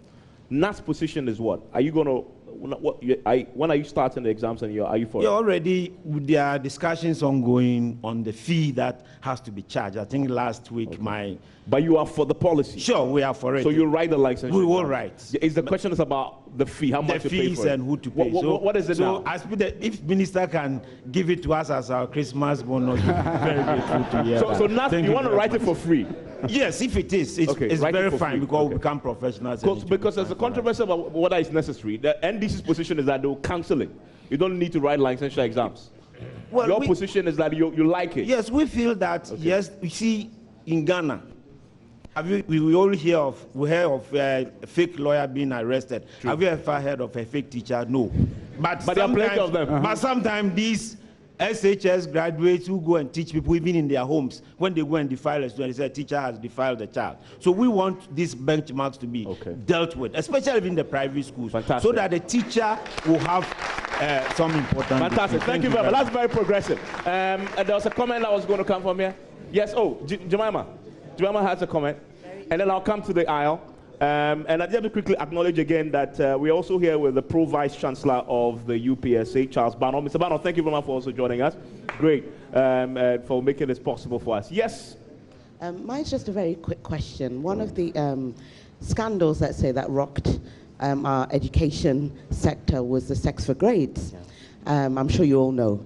And I wanted to get the viewpoint, since it wasn't slated for any discussion, I wanted to get the viewpoint of our panel members to exactly how they think about it. You know, how can we sanitize our education system so our pupils and students are not fearful for their safety, and there's none of this kind of sexual harassment or any kind of quid pro quo things going on. Fantastic one, actually. And we'll add to that the CSC, the Comprehensive Strategic Education controversy as well. I mean, so that they can get a quick comment on that. Yes, Doc. Yeah, just a quick one. I think I just want to come back to the policy coherence issue, because we're making a lot of investments, definitely with free SHS. Now, when you look at the National Education Assessment, the learning outcomes for primary, I mean, how are we going to, because how are we going to bridge the gap? Because if the foundation is not strong, if people coming out of primary school are not able to properly read and write, you know, do well on math and so on, I mean, if they go to secondary school, we're really creating problems. So there's finite resources. So I just wanted to find out what is the strategy in say, the next 10 years I haven't read the education policy, so I don't know how we are combining, these objectives, and even talking about kindergarten and preschool and so on and so forth. I think there's, for some of us, when we sit here, we can't really see the picture. So maybe if they can help us. Yeah, clarifying the picture for the next 10 years. I'll come to that. There's a lot. I want to wrap up here, and then we'll go to legal education as a final one. But I want to take two quickly and make it brief for me. Yeah, thank you very much. I'm Daniel Blizanan Jr., Director of Communications for the Dynamic Youth Movement of Ghana. My question goes to the Deputy Minister for Education. With respect to the World Bank report on the Human Capital Index, in 2018, we ranked 116 out of 157 countries, casting a damning verdict on Ghana's poor quality education. As I speak to you, in 2019, we have been ranked last but one, beating only... That's false. That's fake. This hasn't come out. What's the source again? The 2019 one is fake. It's going around the World Bank report. No, you can ask that World Bank report is it is published by Graphic Online. No, it's fake. No, that's 2019 fake. That's fake. Okay, so but my point is, we agree. That must be fake indeed. My point. It must be fake indeed. My point. Repremise your question. Ask it very briefly in 30 seconds. My point still maintains. If the 2019 report is fake, going back to 2018. We are ranked 106 out of 157 countries. Okay. And the question is? The question is, it casts a damning impact on the poor quality of education. What practical, radical processes in respect to policies that the NPP government is putting in place to ameliorate these difficulties at the basic level? Thank you very much. Yes, sir. Very briefly, sir. Yes, Evans, I'm Jonas Tinkering. I'm a teacher at Spoon Presby Basic B. Great. A few things here, really. I know you want me to be very fast. I'm going to be very brief. Because I need to get. But then the challenge is that I'm a basic school teacher. And one of the problems we actually have this term, and it's not just been this term, last term as well, we wrote examination, and sometimes we were not so sure as to whether the examination was actually going to be written. Now, we came back from strike, and then immediately afterwards, we were directed that capitation grants from the lower primary and kindergarten, of course inclusive, are supposed to be used to run the examination. Now the challenge is, who actually sets the questions? Who is setting the questions? You wait till the 14th week or whatsoever, whether it's 11th week or whatever. If Jonas is teaching A, C, Q, and then Kweku Menu is teaching B, D, Z, which one are we actually setting the questions on? At what level is this? And this is end of term? It's on the JHS level. Okay. And so, fine, you want parents not the question I'm asking, my challenge is that my challenge is that, you see, let's not assume, our politicians should not assume this machoistic sort of, demeanor that we can do everything and anything just because we are in power. Thank you very much. And I think it is critical I want to that take we one from here and then I'll come to the audience. Yeah, it may be impossible to take all of you, so I'll come back for one last round. You may take your seat whilst you do that, and then, but finally, yes, 30 seconds. Thank you. My name is Enyo Luchu, Ghanaian. Two short ones, one for the media and one for the panel. You see that when you are listening to them, everybody is giving a quote. Sometimes when you sit by the telly, in fact, Newsfile is my breakfast. If I don't take it, I cannot survive. So when I was watching it and I realized that it was here, I just shut the TV down and rushed down here. Thank you very much. One shot for the media. Sometimes when you sit by the media, NDC will be giving some figures and trying to defend it. NPP will be giving some figures and try to defend it. Then, excuse me to say, the host, which is the media, become a spectator, just moderating the two. You should have a fact sheet. For example, they say the GDP of Ghana in 2016 was so and so. They say no, it was reverted to 2013, so there was upgrade. Which is which? So you, the media, should have a fact sheet.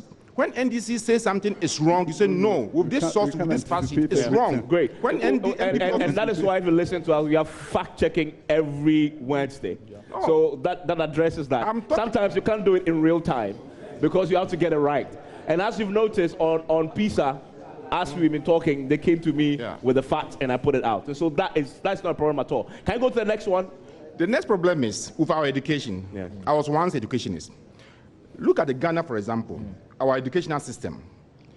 in relation to even the government policy, one district, one factory, or industrialization, education or workforce is supposed to be in the form of a pyramid or a triangle, whereby the workforce is the big base and the managerial level is the apex top. Take the basic level, the JSS and the SSS. As they grow up through that system, to now they have to end up at tertiary. Because when you finish at SSS, you are not skilled. You can't do anything unless you go to tertiary. And the question is? And the problem is, tertiary too, it becomes a managerial level in terms of workforce.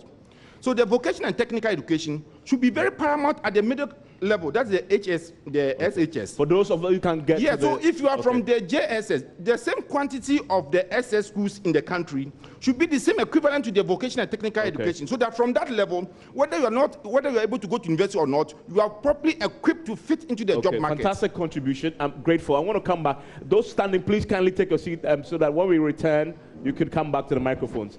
Yes, Mr. Duchum, and I'll come to my panelists who also answer a few I think there's been a number of questions. Yes, yes. Very briefly, very brief answers. Yeah. The Education Strategic Plan, which NDC started and we continued, is what is driving education in this country.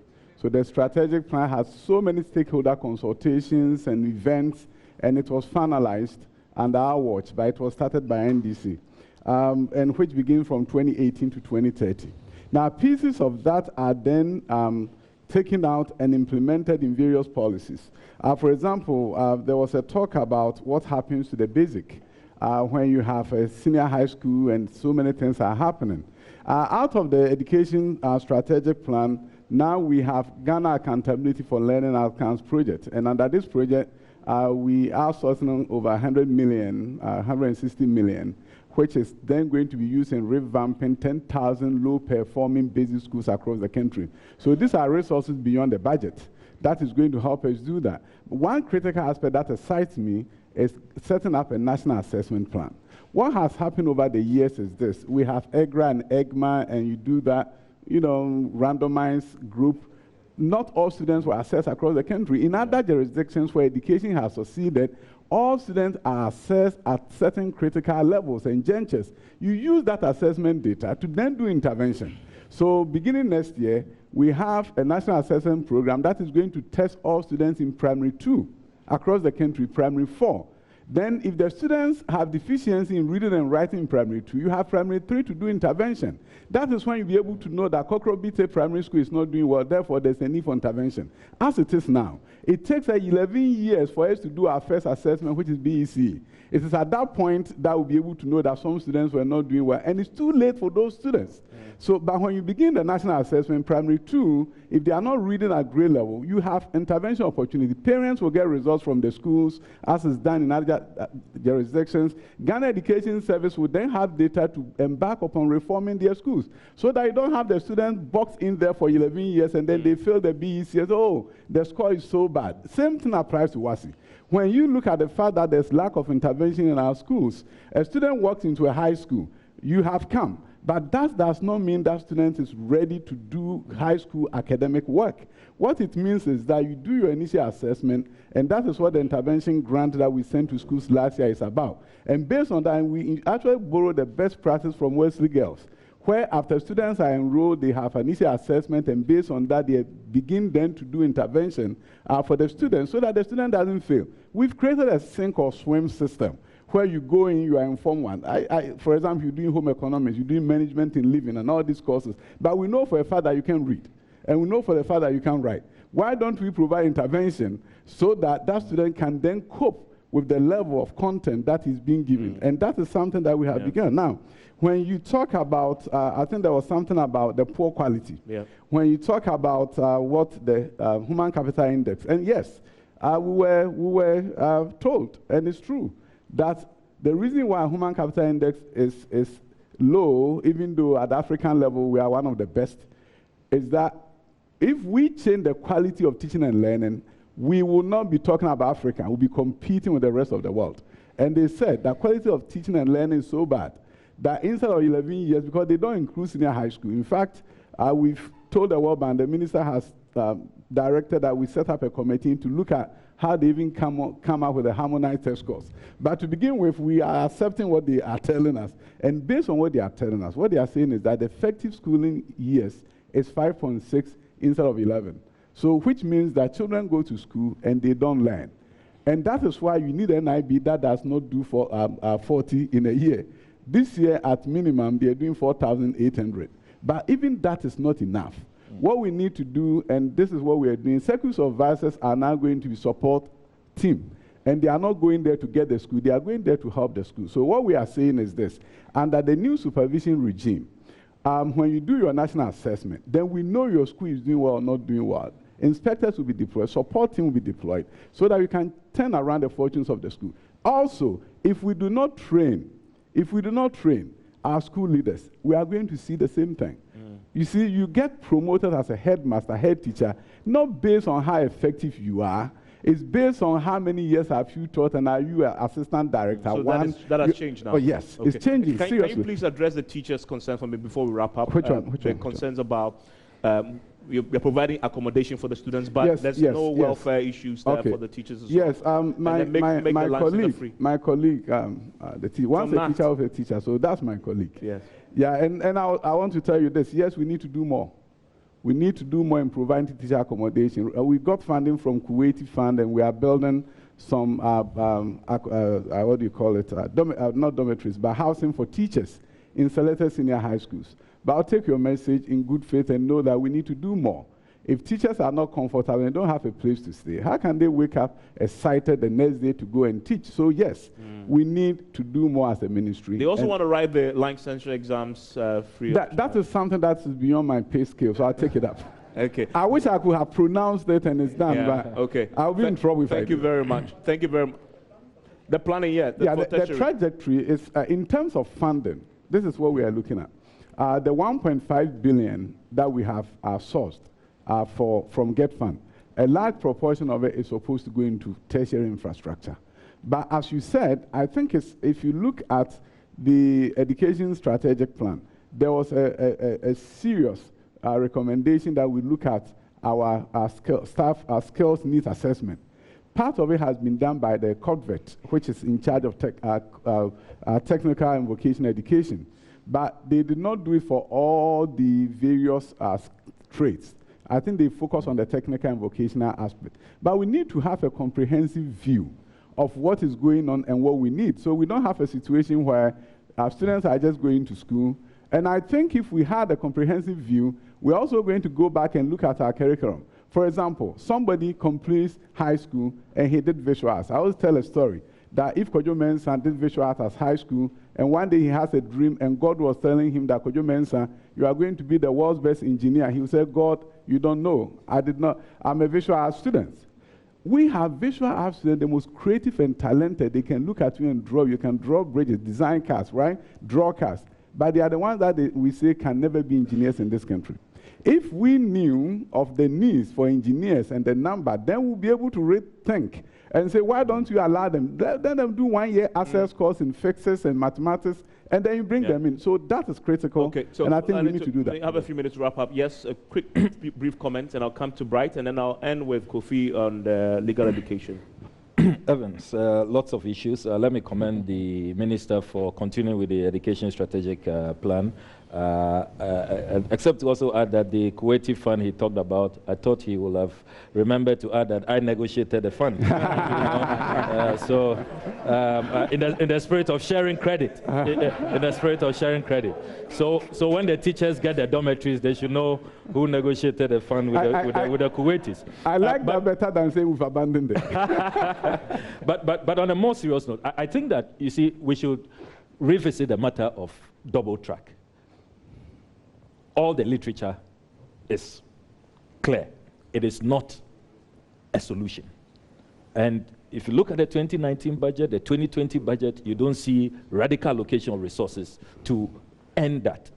And you see, I say that, and I keep making this point, and I'm glad that Bright Simmons emphasized it, about learning, that we don't learn as a country. If you take the MS data, this is not the highest increase in enrollment in recent years. The highest was in 2010, the 2010-2011 academic year, when the 3-year, 4-year, increase happened of the duration under President Kufuor. when President Mills came in 2009, he noticed that the 3-year batch will continue to be in school, will be in the 4th year, and first years will come on stream. The increase, according to ME's data, was 184,204, the highest in our recent history. What Professor Mills did, God bless his soul, was to carry out an emergency infrastructure expansion in 500 secondary schools, dormitories, classrooms, and the teachers are here. They'll confirm that. And we avoided double track. Double track is a lazy man's approach to addressing this matter. And we must be bold about it, say it, and say that we cannot accept this double track system. Do you say the creative man's approach? Or the lazy man's approach. That's why even in the United States of America, where it was piloted, they abandoned it. And check the results. No, but we the results. If you look at the educational outcomes, it's not impressive. Try and wrap it up for me. So learning. Let us learn. If we had followed the Professor Mills blueprint for the 2010-2011 academic year, we would not be implementing double track. Right. Then on the very briefly, because we need to. You see, the NAT leader who said that they would want to write. I don't know if he's speaking for all of them, because we have met the unions, we've met NAGRAT, we've met, and I don't get the impression that they are happy with the licensure exams. You see, if you look at Act 778, sections 9 to 12, which talks about licensing. Licensing teachers to give them that professional credibility has nothing to do with examinations. What we piloted at Shai Osudoku was to look at the practical aspect, pedagogy, the method of teaching.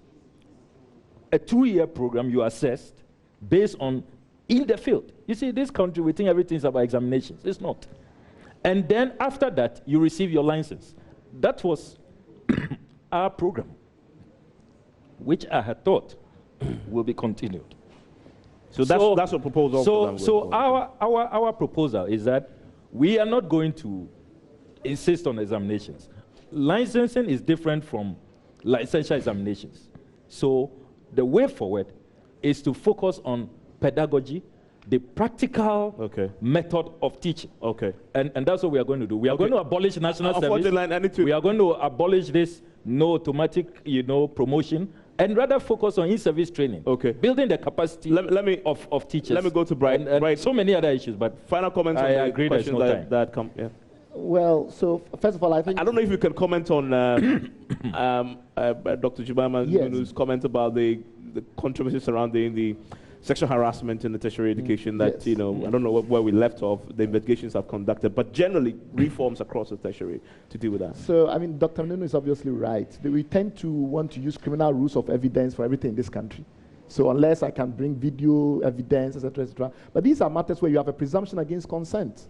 If somebody is in authority and is even dating a student, your assumption should be that the person's standing in authority is perhaps been abused. So we have to start off with suspicion. The corollary of that is therefore then we cannot also publicize people's names, because people do have a genuine right to some degree of dignity. So we have to balance the two by having a very strong presumption against consent, but at the same time use anonymity as a way to protect both parties until we've resolved the matter. I want to make the point that sometimes when we speak on these kind of panels, we get emotional. And I recognized that a few moments ago, I was deeply emotional. And now that I think about it, I want to apologize to the audience if I went a bit overboard. But the concerns that have arisen on this panel kind of tells us again this challenge that I have about the ability to plan in an atmosphere of true rigor, where we don't have these assumptions about somebody's NDC, NPP, and all of this stuff that prevents true public debate from being rigorous. I mean, those of us that insist that we can have true public debate that is extremely rigorous, and do so without any partisan ill will whatsoever towards any of the parties, consistently struggle when we live in an environment where every time you try to be critical, the assumption is that you must have some ill motive. I think that's a big problem. Going back to this issue around the concerns that have arisen, I think civil society has to do a better job of mediating between the political factions. To my mind, they're becoming too powerful. It's getting to a point where we are unable, at this point, of doing anything about the polarization. It's either your NPP or your NDC, and very little in between. The role of people like us, the role of people like Professor Prempe and Sante and the rest that are here, should be that we serve that purpose of being arbitrators. It's going to be very important going forward. In the case of double track as an example, yes, it's indeed the case that in California in particular, in North Carolina and elsewhere, there's been extensive use of double track and multi-tracking as an example. It's not just double track. There's multiple ways you can do it. Year-round education and the rest of it. In Compact 6 that we've seen in California for many years, there has been a tendency to use it to address issues about overcrowding, congestion, resource. But some people have also used that for curriculum development when you can increase instruction time and contact hours. The problem that I've raised in our specific context is that we seem to think that the CAPEX abolition, the ability to reduce the CAPEX burden necessarily mean, therefore, that we can save resources in this intermediate period without taking into account the OPEX that arises as an example. Let me give you a very briefly, because I need to wrap up. We are going to try and recruit 9,000 teachers. Now, if you look at their medium-term plan, they intend to increase the number of teachers in secondary school to about 50,000. The truth is that if they then continue along the current plan of having about 2 million students, teacher to student ratio is going to dramatically collapse. Maybe 1 to 40 or something like that. And the truth of the matter is that you need to invest to address that. And you just start investing now. So the attempt to create the impression that double track somehow can help you circumvent the resource constraint is not entirely accurate if you truly become rigorous. Let me bring in Kofi. On legal education, the CJ at the vetting hinted that there's a lot of work already happening, and you are involved in that, to try and fix the problems identified with the mass failure and increasing access, etc. If you can bullet for us the roadmap that you propose to fix some of the key block issues in there.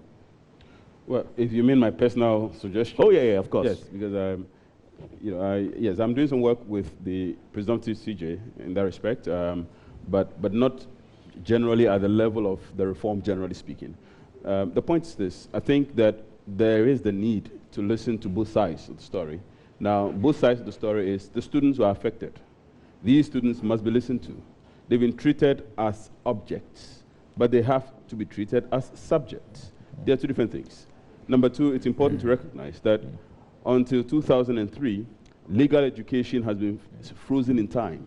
So for 53 years, there was only one faculty of law in Ghana. And then in 2003, KNUST came on board. Since then, we have had an exponential growth in faculties of law, and indeed there has been some dampening as far as the growth in law schools are concerned. And part of the reason for that, I think, is all these uncertainties we have in admission to the law school. But the reality is that there must be some reform. The problem is the current state of the reform itself needs reforming. The victims, however, of the entire circumstances of what we experience today are the students. The students have no clarity on the exam.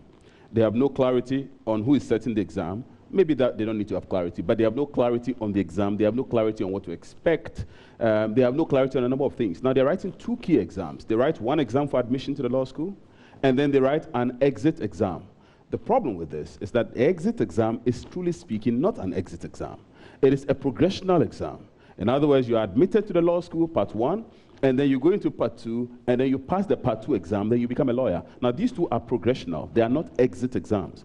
Exit exams, as known in many jurisdictions, are one-time exams that you actually sit. So you apply to sit for a New York bar or California bar, the two popular ones, and you pass them, and that's it. Nobody really cares which law school you attended. But in this case, you are admitted to a physical space called the Ghana Law School.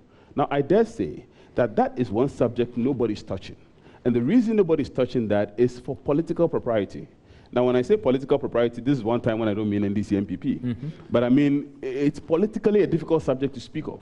And the reason it is because you may probably go into the corner in which you have to admit that the law school may have outlived its usefulness. Because once you put people in a physical space, some must go for others to come.